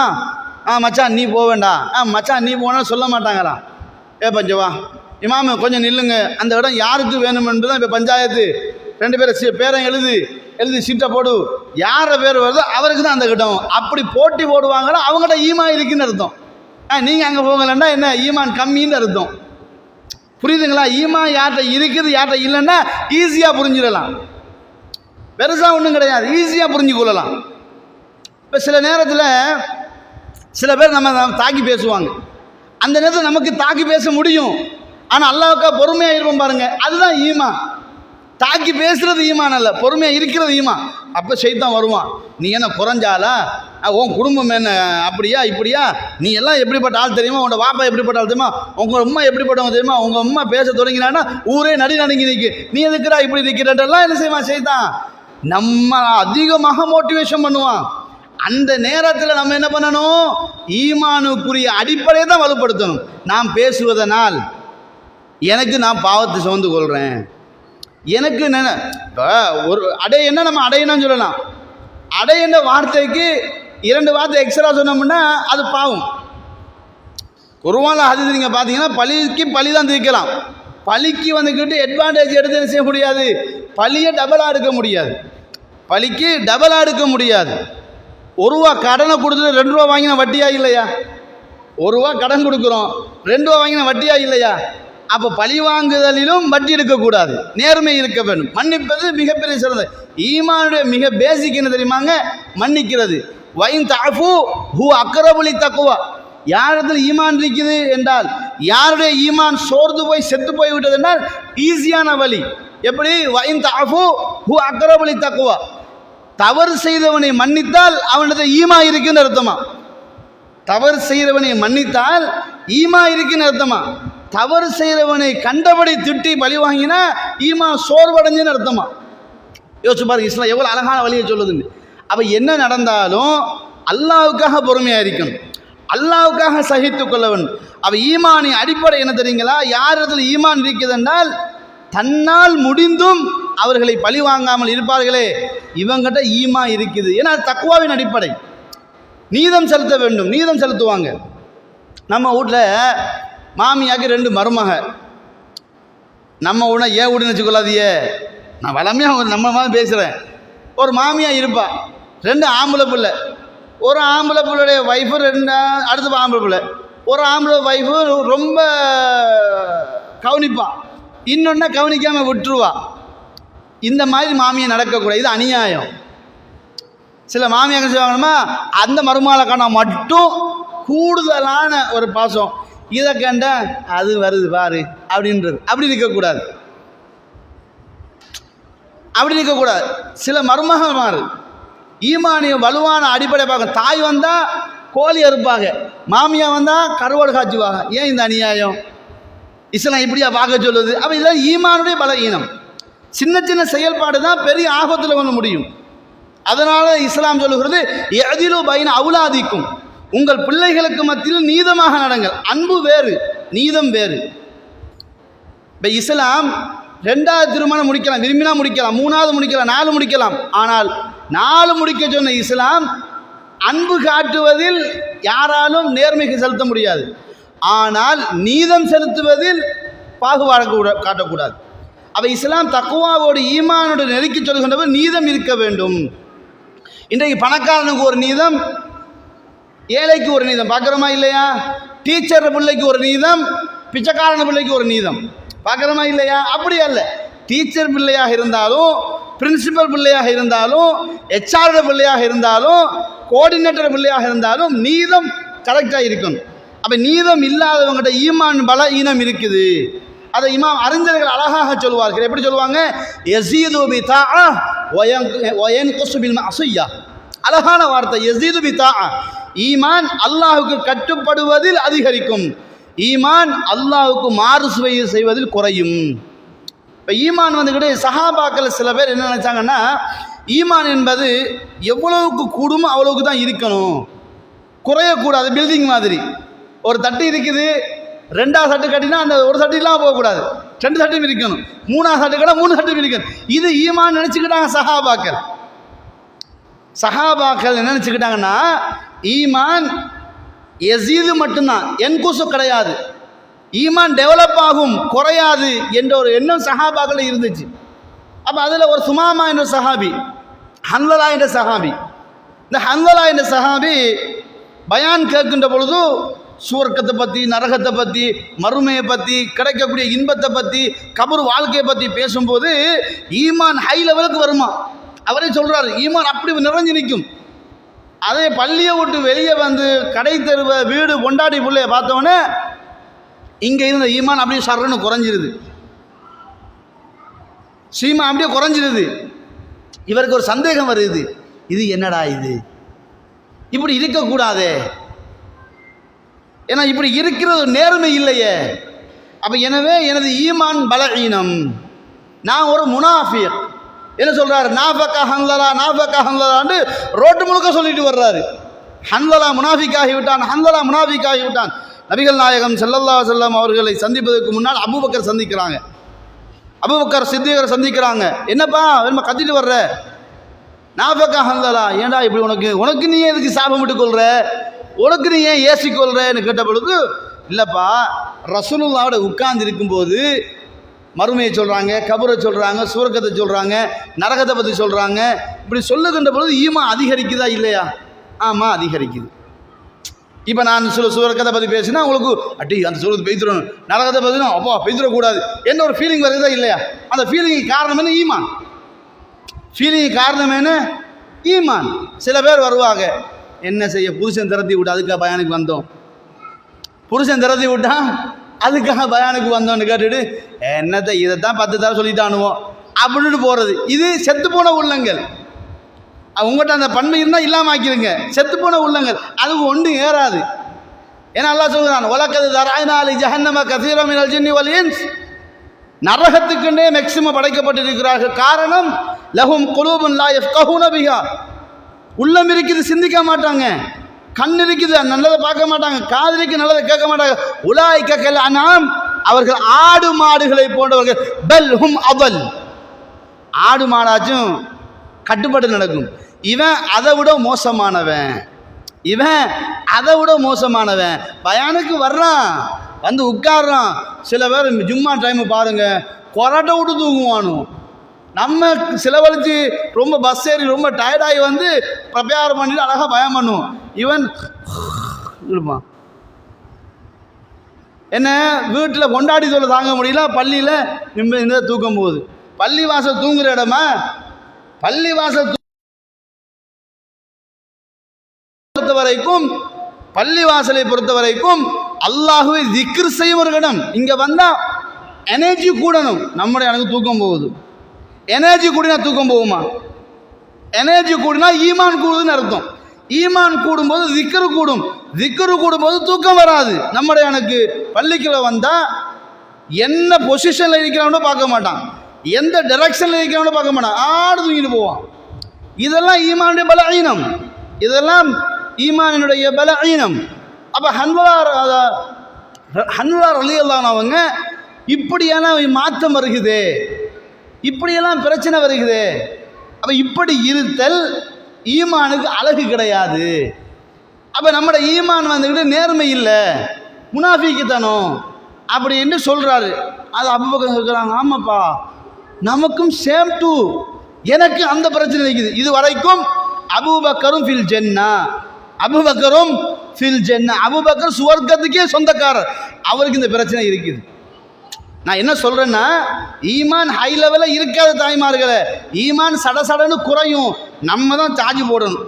இப்போ ஃபோனுக்கு பேட்டரி சார்ஜ் இறங்கினா சார்ஜ் போடுறோம்ல, ஏன் போடுறோம்?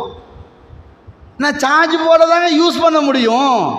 அந்த மாதிரி ஒரு நாளைக்கு 3 தடவை ஃபோனுக்கு சார்ஜ் போடுறீங்களா, ஒரு நாளைக்கு 5 தடவை குறையாமல் சார்ஜ் போட்டுறணும். அது 5 நேரம் தொழுகை. ஒரு நாளைக்கு 2 தடவை கட்டாயம் என்ன செய்யணும், எக்ஸ்ட்ரா வந்துக்கிட்டு பவர் பேங்க் கூட சார்ஜ் போடணும். அது காலை மாலை திக்ர்.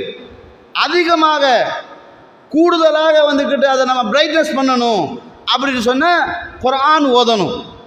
இன்னும் அதிகமாக ஃபோனை அழகாக வச்சுக்கொள்ளணும் அப்படின்னு சொன்னால் அண்டை வீட்டார்கள் மீது மரியாதையாக நடக்கணும். யார் விஷயத்திலும் கோபம் கொள்ளக்கூடாது, யாருக்கும் திட்டிவிடக்கூடாது, யாரோட மனசை புண்படுத்தி விடக்கூடாது.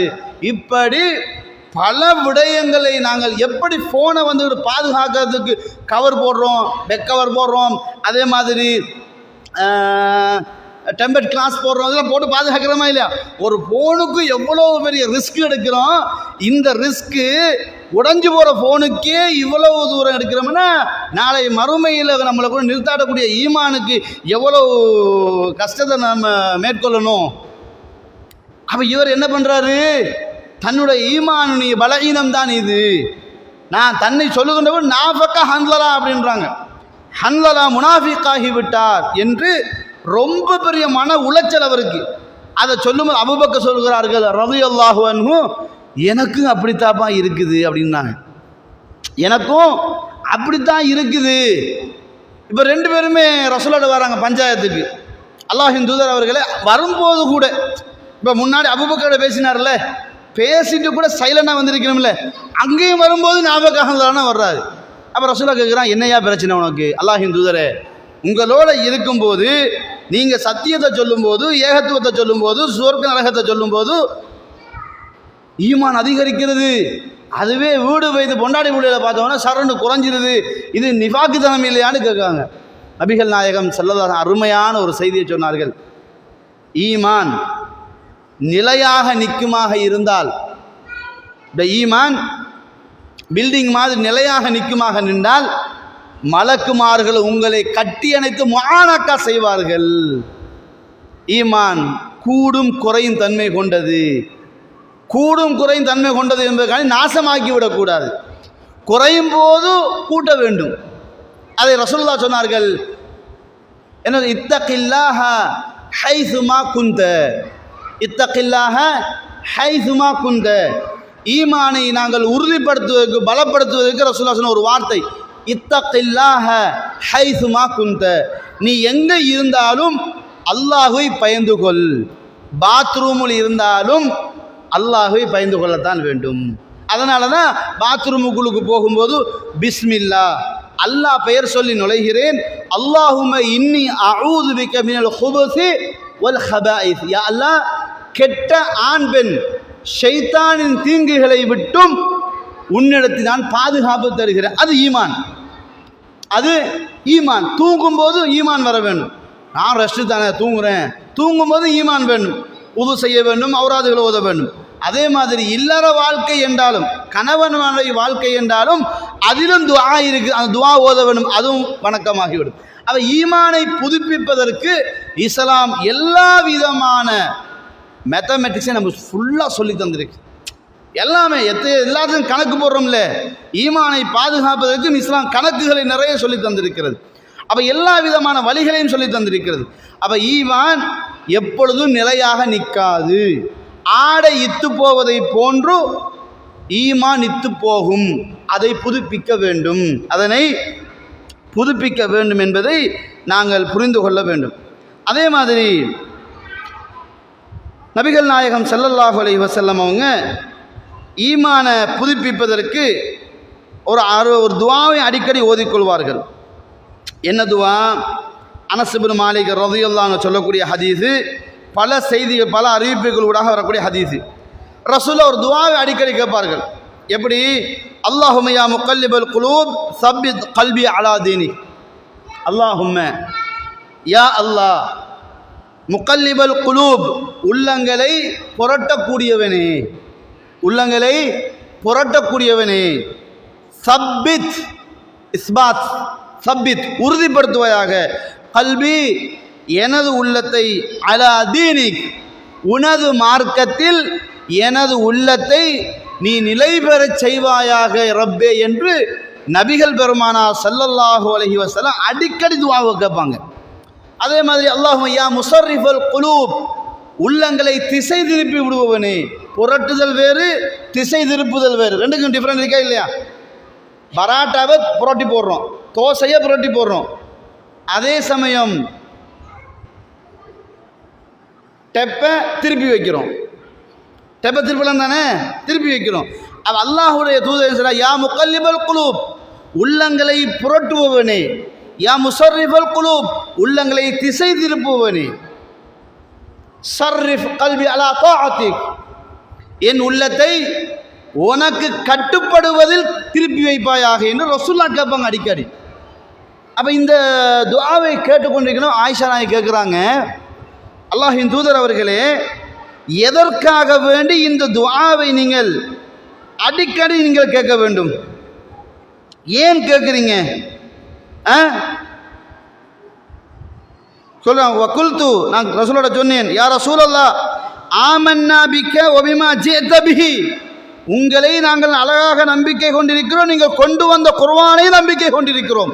அப்போ நீங்களே எங்களுக்கு நேரு வழியாக இருக்கும்போது, நீங்களே எங்களுக்கு வழிகாட்டியாக இருக்கும்போது, நீங்கள் சொல்கிறதை நாங்கள் செய்கிறோமே, நீங்களே இந்த துவாவை கேட்கலாமா? இந்த கடலுக்கே உப்பு போடலான்ற மாதிரி தான் கேள்வி.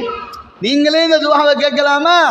ஏன்னா நீங்கள் தானே சத்தியம் எதுன்னு சொல்லித்தாரீங்க, நீங்கள் தானே நேர் வழியை சொல்லித்தாரீங்க, நீங்களே இந்த துவா கேட்குறீங்களே அப்படின்ற போது நபிகள் பெருமானார் ஸல்லல்லாஹு அலைஹி வஸல்லம் சொல்கிறார்கள், ஆமாம் நான் தான் கேட்குறேன்.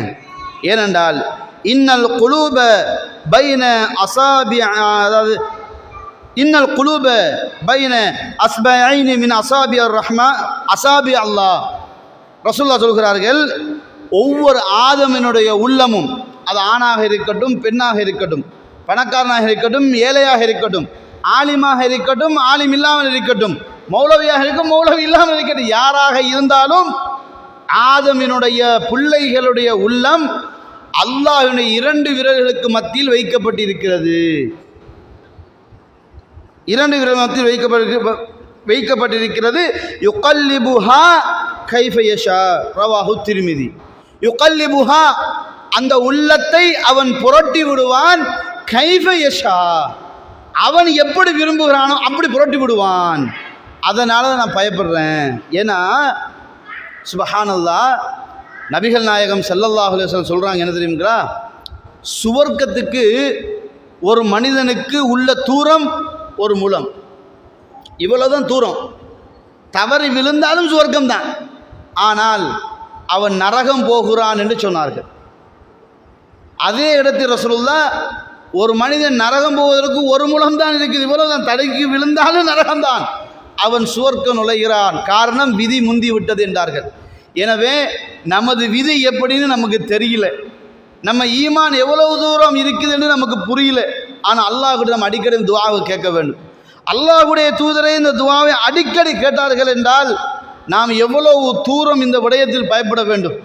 நம்மலாம் அசால்ட்டாக சொல்லிடுறோம், நாங்களாம் தௌஹீதுக்காரங்க. தௌஹீதுக்காரங்கன்னா ஆட்டோமேட்டிக்காக சர்டிஃபிகேட் கொடுக்கப்பட்டாச்சா? அப்படி இல்லைங்க. தௌஹீதை கொண்டு வந்து அல்லாஹ்வுடைய தூதரே அல்லாஹும்ம யா முகல்லிபல் குலூப் என்று ஈமானை புதுப்பித்தார்கள் என்றால், ஈமானை அடிக்கடி அல்லாஹ்ட்ட சொல்லுவாங்களாம், அஸ்தக்ஃபிருல்லாஹ் வ அத்தூபு இலைஹ். ரசூலுல்லாஹ் சொல்றாங்க. ரசூலுல்லாஹ் யார்? மா தகத்தம மின் தன்பி வ மா தஅخر, முன் செய்த பாவங்களும் பின் பாவங்கள் செய்தாலும். பாவம்னா பெரிய பெரிய பாவமெல்லாம் கிடையாது, சின்ன சின்ன பாவங்கள். ஏன்னா ரசூலுல்லாஹ் மாசூமீன், பெரும் பாவத்திலிருந்து பாதுகாக்கப்பட்ட நபிமார்களில் நபிமார்கள்லாம் பெரும் பாவத்தை விட்டு பாதுகாக்கப்படுவாங்க. நுபுவத்துக்கு முன்னாடிலாம் கிடையாது, நுபுவத்தோட பாதுகாக்கப்பட்டுருவாங்க. ரசூலுல்லாஹ் நுபுவத்துக்கு முன்னாடியும் பாதுகாக்கப்பட்டாங்க, பின்னாடியும் பாதுகாக்கப்பட்டாங்க. ஆனால் மூசா நபி நுபுவத்துக்கு முன்னாடி ஒருத்தர் கொலை செஞ்சாரா இல்லையா? மூசா அலைஹிஸ்ஸலாம் கொலை செஞ்சாங்களா இல்லையா? கொலை செஞ்சாங்க. பெரும் பாவமா இல்லையா? ரைட். பின்னாடி தௌபா செஞ்சாங்க, எல்லாம் மன்னிச்சாங்க. நபி அவர்கள் நுபுவத்துக்கு முன்னாடியும் பாவத்திலிருந்து பாதுகாக்கப்பட்டவர்கள், நுபுவத்துக்கு பின்னாடியும் பாதுகாக்கப்பட்டவர்கள். அப்போ அந்த அல்லாஹ்வுடைய தூதர் அல்லாஹ் குர்ஆனிலே சொல்லும்போது சூரா ஃபத்ஹில் அழகாக சொல்லுவான், உங்கள் முன்பின் பாவங்கள் மன்னிச்சாச்சுன்னு போடும். அப்போ ஆயிஷா நாய் கேட்பாங்க, அல்லாஹ்வின் தூதர் அவர்களே, அல்லாஹு தஆலா தானே உங்களோட முன்பின் பாவத்தை மன்னித்து விட்டான், ஏன் கால் வீங்க வீங்க தொழுகிறீங்க? இப்போ ஈமானை நாம் புதுப்பிப்பதாக இருந்தால் இரவு வணக்கங்கள் அதிகமாக வேண்டும். வித்ரு தஹஜ்ஜத் என்ற தொழுகை இருக்க வேண்டும். வித்ரு தஹஜ்ஜத் என்ற தொழுகை இருக்கும்போது ஈமான் புதுப்பிக்கப்படும். நபிகள் நாயகம் ஸல்லல்லாஹு அலைஹி வஸல்லம், ஆயிஷாவே, அலா லில்லாஹி அப்தன் ஷகூரா, என் இறைவனுக்கு நான் நன்றி உள்ள ஒரு அடியானாக இருக்கக்கூடாதா? அல்லாஹ் என் பாவத்தை மன்னிச்சிட்டானே, நான் எப்படி இஷ்டத்துக்கு ஆடிடலாமா?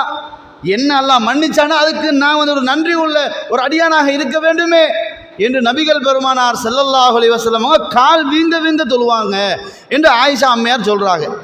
அப்போ அதே நபிகள் நாயகம் ஸல்லல்லாஹு அலைஹி வஸல்லம் சொல்லுவாங்கன்னா, மக்களை நம்மளை பார்த்து சொல்கிறாங்க, மக்களே, நான் ஒரு நாளைக்கு அஸ்தக்ஃபிருல்லாஹ் வ அத்தூபு இலைக் என்று 70 தடவைகள், இல்லை என்றால் 100 தடவைகள் நான் ஒரு நாளைக்கு அல்லாஹ்விடத்தில் அஸ்தக்ஃபிருல்லாஹ் வ அத்தூபு இலைக், யா அல்லாஹ் என் ஈமானை புதுப்பிப்பாயான்னு நான் கேட்குறேன் அப்படின்னாங்க. பாவத்தை விட்டு என்னை பாதுகாப்பாயாகனா ஈமானை புதுப்பிச்சு விடுவாயாகன்னு அர்த்தம். அல்லாஹ்விடத்தில் அல்லாஹ்வுடைய தூதர் குர்ஆனை அதிகமாக ஓதுவாங்க, அதிகமாக திக்ர் செய்வாங்க, தொழுகையில் பேணுதலாக இருப்பாங்க, கெட்ட வார்த்தைகள் பேச மாட்டாங்க, மனசு நோக நடக்க மாட்டாங்க, மனைவி மக்களை கூட என்ன மனசு நோகம் நடந்து கொள்ள மாட்டார்கள். எந்த இடத்திலையும் ரசூலுல்லாஹி ஸல்லல்லாஹு அலைஹி வஸல்லம் யாருடைய தன் எதிரியாக இருந்தாலும் மனசோக ரசூலுல்லாஹ் நடக்க மாட்டாங்க. அப்படி இருந்த அல்லாஹ்வுடைய தூதர் தன் ஈமானை புதுப்பிக்கும் மாறு ஒரு நாளைக்கு பாருங்களேன், இந்த ஈமானை நன்மைகளை அதிகரிப்பதற்கு ஒரு போட்டி ஒன்று நடக்குது. அது என்ன போட்டி தெரியுங்களா? ஏழையான சஹாபாக்கள் ரசூலுல்லாஹ் கிட்ட வர்றாங்க, வந்து சொல்றாங்க, அல்லாஹ்வின் தூதர் அவர்களே, 33 தடவை சொல்லிக்க, அல்ஹம்துலில்லாஹ் 33 தடவை சொல்லிக்க, அல்லாஹு அக்பர் 33 தடவை சொல்லிக்க. இப்போ எத்தனாச்சு இது 99 ஆச்சுதான், ரைட். இப்போ 100ஆக கம்ப்ளீட் பண்ணுறதுக்கு லா இலாஹ இல்லல்லாஹு வஹதஹு லா ஷரீக லஹு லஹுல் முல்கு வ லஹுல் ஹம்து வ ஹுவ அலா குல்லி ஷைஇன் கதீர் என்று நீ சொல்லிரு, அவர்கள் செய்த தர்மத்தை நீ எடுத்துக்கொள்வாய் நாங்கள் அல்லாஹ்வுடைய தூதர். இன்னொரு செய்தி என்ன தெரியுமா? யார் ஒருத்தர் சுபஹானல்லாஹ் அல்ஹம்துலில்லாஹ் அல்லாஹு அக்பர் என்று 33 33 34 தடவை சொல்வார்களோ, ஜபதுல் பஹர் கடல் அளவு ஈமானை புதுப்பிக்கும். அது இன்னொரு ஈஸியான ஒரு துவாரிக்கு சொல்லட்டுமா? ஈமான் அப்படியே புரட்டி போட்டு புதுப்பிச்சு தந்துடும். நபிகள் நாயகம் ஸல்லல்லாஹு அலைஹி சொன்னார்கள், சுவர்க்கத்தின் பொக்கிஷத்தில் ஒரு பொக்கிஷத்தை சொல்லித் தருகிறேன். சுவர்க்கம் என்ன யார் போகிறது? சுவர்க்கத்துக்கு யார் போவான்? ரவுடி சத்தியமாக போக மாட்டான், விபச்சாரம் பண்ணுறவன் போக மாட்டான், கொள்ளை அடிக்கிறவன் போக மாட்டான், ஊர்பலாய் பேசினவன் போக மாட்டான், அடுத்தும் வாழ்க்கையை பிரித்தவன் போக மாட்டான். யாரு போவான்? ஜெனிவினாக யார் உலகத்தில் வாழ்ந்தாலும் அந்த பையனை கூப்பிட, அந்த பொண்ணை கூப்பிட சொல்றாங்க, உனக்கு சுவர்க்கத்தின் பொக்கிஷத்தை சொல்லி ஈஸியாக கண்டுபிடிச்சிடலாம். ஈமான் இல்லாத தாய்மார் என்ன செய்வாங்க? 6 யார் பெற்ற பிள்ளைன்னு அவன் தந்த பிள்ளைக்கு ஏசிட்டிப்பா, நீ எவன பிள்ளை எனக்கு தெரியான்ருவா. இதெல்லாம் ஒரு லாஜிக்கான பேச்சா? அப்போ யோசித்து பாருங்கள், வளமையாக படிக்கிற பாட்டு என்று ஈமானை இழக்கிறோம். என்ன அர்த்தம்? நான் நடத்த கெட்டவன், உன் அப்பன் கெட்டவன்னு அர்த்தம். யார் பெற்ற பிள்ளை நீ உண்டா என்னங்க அர்த்தம்? நானும் கெட்டவன், அப்பனும் கெட்டவன், நீ எவனுக்கே பிறந்தவன் அர்த்தம். யோசிச்சு பாருங்க. பாராட்டுறோம் அந்த இடத்துல, அந்த நேரத்தில் 2 குர்ஆனிய வசனம் அல்லது 3 திக்ர்கள் அதை சொன்னோம்னு சொன்னால், உங்களுடைய தாயினுடைய பொதுவாக பிள்ளைக்கு பாட்டு கருத்தா சரியா போது பிள்ளை நீங்கள் ஆராட்டி தூங்க வைக்கிறீங்களே, பிள்ளை நீங்கள் நினச்சி கொண்டீங்கன்னா உங்களோட நீங்கள் சொன்ன வார்த்தையை கேட்டு பிள்ளை தூங்கிடுச்சு இல்லைங்க, உங்களோட வயசை கேட்டு பிள்ளை தூங்கிங்க, அவ்வளோதான். உங்களோட வயசு இருக்குல்லங்க, உங்களோட குரல் அதை கேட்டு தான் பிள்ளை தூங்கும். அர்த்தம் கேட்டுச்சு எலும்பி ஒரே உதைக்கும், உனக்கு என்ன வேற வார்த்தையே கிடையாதான்னு போட்டு. அந்த பிள்ளைக்கு அர்த்தம் தேவை இல்லைங்க, அந்த பிள்ளைக்கு சவுண்டு தான் தேவை, சவுண்டில் தான் தூங்கும். அப்போ அந்த சவுண்டை தான் இஸ்லாம் நமக்கு அழகாக சொல்லுது. குழந்தைகளை நாங்கள் தூங்க வைக்கும் போது அவர்களிடத்தில் அழகான வார்த்தைகளை, குர்ஆனிய வார்த்தைகளை ஒரு டியூன்ல சொன்னோம் அப்படின்னு சொன்னா அந்த புள்ள அப்படியே ஸ்மூத்தா தூங்குது. அந்த புள்ளைய தூங்க வைக்கிறதுக்கு மார்க்கத்தின் அழகான வலிமை ஈமானிய தாய் அப்படித்தான் செய்வார். இப்ப நம்ம 5 நேரம் தொழுதுட்டு நோம்பு பிடிச்ச வாயில ஆறாரோ யார் பெற்ற பிள்ளைன்னா நோம்பு பாத்தில், அன்றைய நோம்பு ஏற்றுக்கொள்ளப்படாது. ஏன்? நீ சொன்ன வார்த்தை அல்லாஹ்வை கோபிக்க வைத்த வார்த்தை, நீ சொன்ன வார்த்தை உன் ஈமானை இழக்க வைத்த வார்த்தை. அப்படியாக இருந்தால் உன்னை கேட்கும் துஆவுக்கு அல்லாஹ் எப்படி பதில் கொடுப்பான்? அப்ப ஈமானை இழந்து விட்டோம். எனவே தாய்மார்களே, ஏன் வாய்தானே மை பெற்றோன்னு பேசாதீங்க, ஏன் வாய்தானே நான் இஷ்டப்படி பேசணும்னு சொல்லாதீங்க. பேசுகிற ஒவ்வொரு வார்த்தையும் நாளை மறுமையில் விசாரிக்கப்படும் என்று அல்லாஹ் குர்ஆனில் சொல்கிறான். மா யல்ஃபிது மின் கௌலின் இல்லா லதைஹி ரகீபுன் அதீத். ஒரு ஈமானிய உணர்வுள்ளவன், ஈமான் எப்பொழுதுமே பிரைட்னஸாக உள்ளவன் பேசும்போது இந்த வார்த்தை என் ரப்புக்கு திருப்தி கொடுக்குமா என்று என்ன செய்வான்? நிதானமாகத்தான் பேசுவான் என்ற செய்தியை நாங்கள் பார்க்கிறோம். எனவே அன்பார்ந்த தாய்மார்களே, உறவுகளே, ஈமானை புதுப்பிப்பதற்கு நீங்கள் எந்த டாக்டரை சந்தித்தாலும், எந்த மெடிக்கல் ஷாப்புக்கு போனாலும் ஈமானை புதுப்பிப்பதற்கு எந்த ஒரு மெடிசனும் இல்லை. இல்லா பிதிக்ரில்லா, இல்லா பிதிக்ரில்லா. உங்கள் ஈமானை நீங்கள் புதுப்பிக்க வேண்டுமா? இல்லா பிதிக்ரில்லா, அல்லாஹுவை ஞாபகப்படுத்துவதை தவிர உங்களுடைய ஈமானை உங்களால் எந்த மெதட்டிலையும் நீங்கள் என்ன செய்ய முடியாது, பிரைட்னஸாக வைக்க முடியாது. உங்களுடைய உள்ளத்தை, உங்களுடைய ஈமானை பிரைட்னஸாக வைக்கணுமா? திக்ரோடு இருங்கள். எந்த நேரம் அதுக்கான தஸ்பமணி தூக்கக்கூடாது. சில பேர் தஸ்பமணி வைப்பாங்க. இப்போ டிஜிட்டல்லாம் வந்துட்டு இப்படி கையில் மாட்டினாச்சு, ரிங் மாதிரி ஒரு டிக்கி, சுபஹானல்லா டிக்கி, அல்ஹம்துலில்லாஹ் டிக்கி, இதெல்லாம் மார்க்கம் கிடையாது. எல்லாம் பித்அத், எல்லாமே பித்அத். லைஸ மின சுன்னா, அது சுன்னா கிடையாது. நபிகள் நாயகம் ஸல்லல்லாஹு அலைஹி வஸல்லம் வலது கையால் சுபஹானல்லாஹ் சுபஹானல்லாஹ் சுபஹானல்லாஹ் சுபஹானல்லாஹ் சுபஹானல்லாஹ் விட்டாச்சா அப்படி விரிச்சிடுவாங்க. திருப்பி சுபஹானல்லாஹ் சுபஹானல்லாஹ் இங்கே இப்படி அடுக்குவாங்க. இப்படி தான் மடக்கணும், இப்படி தான் மடக்க வேண்டும். அதுதான் சுன்னா. இமாம் இப்னு குதாமா ரஹிமஹுல்லாஹ் அவர்கள் ரசூலுல்லாஹ் வலது கையால் மட்டும் அழகாக செய்வார்கள். அப்போ எனவே திக்ர் செய்கின்ற பொழுது நம்ம தாந்தோணித்தனமாக செய்ய, அதாவது திக்ர் கிடையாது. சில பேர் ஈமானை புதுப்பிப்பது திக்ர் செய்வாங்களாம். கடையில் உட்காந்து கொண்டு சுபானா சுபானா, சீனி ஒரு கிலோ போடுறான், சுபானா சுபானா, பெட்ரோல் ஒரு கிலோ போடுறான்றது. இதில் சுபஹானல்லாஹ் என்ன ஜோக்கா உனக்கு? சுபஹானல்லாஹ் என்றால் இங்கிருந்து வரணும், இங்கே வரக்கூடாது. அல்லாஹ் குர்ஆனை சொல்கிறான், வதுகுர் ரப்பக ஃபீ நஃப்ஸிக், உன் இறைவனை நீ திக்ர் செய்யும் போது உன் உள்ளத்தால் திக்ர் செய்ய வேண்டும். அல்லாஹு தஆலா கண்டிஷனாக சொல்லும்போது சத்தம் விட்டு திக்ர் செய்யக்கூடாது. அல்லாஹ் கண்டிஷனை போடுறான். இது எங்க வருகிறது? சூரா அஅராஃப் 7ஆம் அத்தியாயம் 205ஆம் வசனத்தில் சத்தம் போட்டு திக்ர் செய்வதை அல்லாஹ் தடுத்திருக்கிறான். அப்ப இன்னைக்கு ஹலரா வைக்கிறாங்க இல்லையா, ஹலரா வைக்கிறாங்க இல்லையா, ஹூ ஹூ ஹா ஹா ஹே ஹே ஹைன்னு கத்துவானோ, இந்த ஜின் பிடிச்ச மாதிரி ஆடிட்டு நிற்பானோ, பார்க்குறமா இல்லைங்களா? கையெல்லாம் கோரத்து கொண்டு சும்மா ஆடுவான சூஃபியர். இதெல்லாம் வந்துக்கிட்டு வேஷம். இது இஸ்லாம் கிடையாது. இஸ்லாமிய சாம்ராஜ்யத்தில் உருவாக்கப்பட்டது கிடையாது. இதெல்லாம் சூஃபிகளாக உருவாக்கப்பட்ட வழிகேடுகள். எனவே ஈமானை புதுப்பிப்பதற்கு வழிகேட்டை வழிகளாக கொண்டு வரக்கூடாது. எனவே அல்லாஹ்வை திக்ர் செய்வதற்கு உங்கள் கைகளை பயன்படுத்திக் கொள்ளுங்கள், அமைதியாக செய்யுங்கள். அல்லாஹ் திக்ர் செய்யும் போது உள்ளத்தில் அந்த உணர்வை ஏற்படுத்துங்கள், உணர்வை ஏற்படுத்துங்கள். ஈமான் புதுப்பிக்கப்படும். குர்ஆனை நிதானமாக ஓதுங்கள். குர்ஆனை ஓத தெரியாட்டியும் ஒவ்வொரு எழுத்தாக கூட்டி ஓதுங்கள். யார் குர்ஆனை தெளிவாக அழகாக ஹிஃப்ஸ் செஞ்சு ஓதுகிறார்களோ அவர்கள் மலக்குமார்களோடு மறுமையில் இருப்பார்கள். யார் ஓத கஷ்டமாக இருந்தும் பல முயற்சிகளை மேற்கொண்டு கஷ்டப்பட்டு திக்கி திக்கி ஓதுகிறார்களோ தரஜத்தை 2 நன்மைகள், அஜ்ரான் 2 நன்மைகள். அப்படின்னா ஒரு எழுத்துக்கு 10 என்றால் கஷ்டப்பட்டு ஓதுவதனால் அட்வான்டேஜாக அல்லாஹ் கூடுதலாக கொடுக்கிறான் 20 நன்மைகள். யோசித்து பார்க்கணும் சகோதரர்கள், தாய்மார்களே.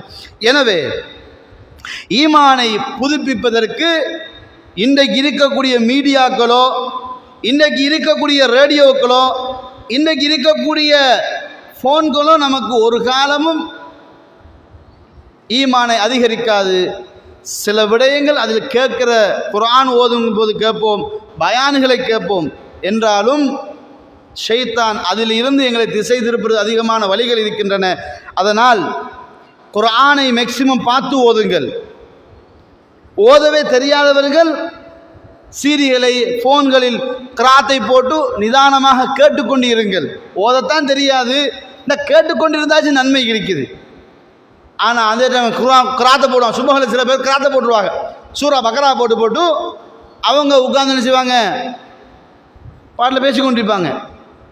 குர்ஆன் போட்டால் மௌனமாக கேட்டுக்கொண்டு இருக்க வேண்டும். ஈமான் உள்ளவர்கள் குர்ஆனை போட்டால் அந்த குர்ஆன் வசனத்தை நிதானமாக காது கொடுத்து கேட்பார்கள். இது நான் சொல்லவில்லை, ரப்புல் ஆலமீன் போட்ட சட்டம். அது எப்படி சொல்கிறான்? குர்ஆன் ஓத கேட்டால் வஅன்சிது நீங்கள் மௌனமாக இருந்து விடுங்கள். இது ரூல்ஸ், வாஜிப். அல் குர்ஆன் ஓதும் போது, ஓதுவதை கேட்கும் போது ஊர்வலாய் பேசுவதோ கடையில் பிசினஸ் பண்ணுவதோ ஹராம். ஏன் தெரியுமா? அல்லாஹ் சொல்கிறான், குர்ஆனை ஓதுவதை கேட்டால் மௌனமாக இருக்க வேண்டும். அதனால தான் தொழுகையில் இமாம் சூரா ஃபாத்திஹாவோடு அடுத்த சூறாவை ஆரம்பித்து விட்டால் பின்னுக்கு இருப்பவர்கள் கூட சூரா ஃபாத்திஹா ஓத முடியாது. ஏன்? அல்லாஹ் சொல்கிறான், குர்ஆன் ஓதுவதை கேட்டால் மௌனித்து விடுங்கள். சட்டம், ரூல்ஸ், வாஜிபுன் அலைனா, எங்கள் மீது அது கட்டாய கடமை. அப்போ வீட்டில் குர்ஆனை போட்டுட்டு நம்ம ஊர்வலாய் பேசுறது, ஃபோன் பேசுறது, நம்ம இஷ்டத்துக்கு நம்ம ஆடிட்டு இருந்தோம்னா அது எதுக்கு போட்டியே? அப்போ அதனால் குர்ஆனை ஓதுவதனால், குர்ஆன் ஓத கேட்பதனால் ஈமான் அதிகரிக்கும். அதற்குரிய ரெஸ்பெக்டை கொடுத்தால். அதனால் அன்பார்ந்த தாய்மார்களே, ஈமானை பாதிப்பதற்கு பல வழிமுறைகள் உண்டு. ஃபோன், அதே மாதிரியான தேவையில்லாத பேச்சுக்கள், அதே மாதிரி இன்னொரு முக்கியமான விஷயம், ஈமானை நாசப்படுத்துகிற முக்கியமான ஒரு தகவலை கடைசியாக சொல்லலாம் என்று ஆசைப்படுகிறேன். கணவனுடைய மதிப்பை இழந்தால் ஈமான் பறிபோகிவிடும்.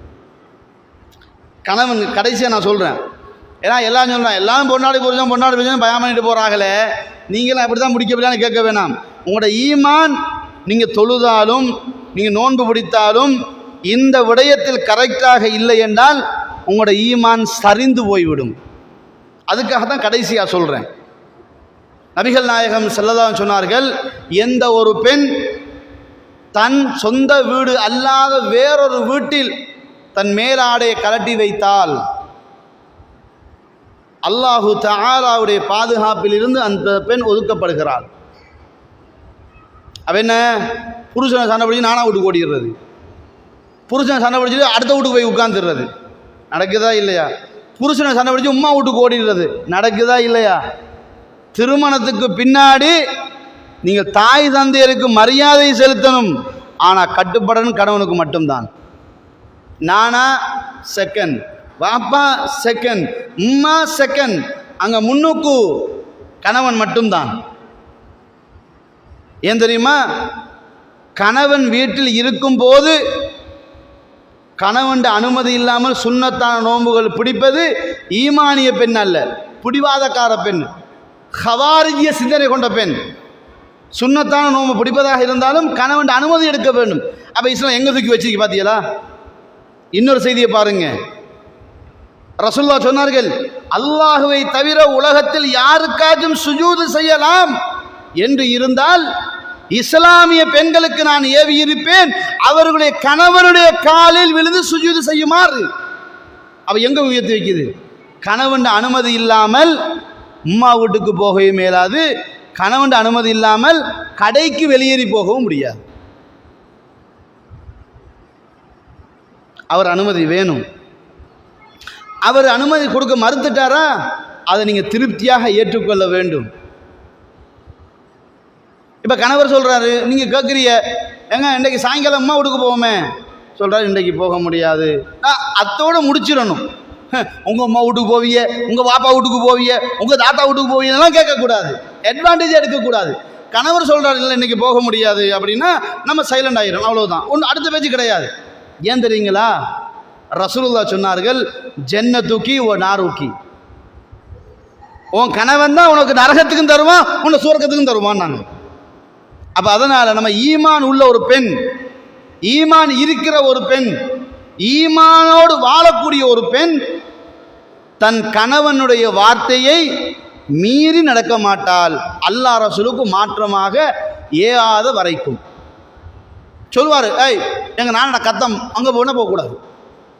மார்க்கமாக கணவனா மார்க்கம், மார்க்கமாக உம்மா பாப்பாவா மார்க்கம், மார்க்கமாக பட்டம் பதவியாக மார்க்கம், மார்க்கமாக பதவியாக மார்க்கம், மார்க்கமாக சமூகமாக மார்க்கம். அது முதலாவது. மார்க்கத்திற்கு முரண்பாகாத முறையில் கணவன் ஏவினால் அது தனக்கு விருப்பமோ விருப்பமில்லையோ கட்டுப்பட்டு தான் ஆக வேண்டும். இதுதான் இஸ்லாமிய அடிப்படை ரூல்ஸ்.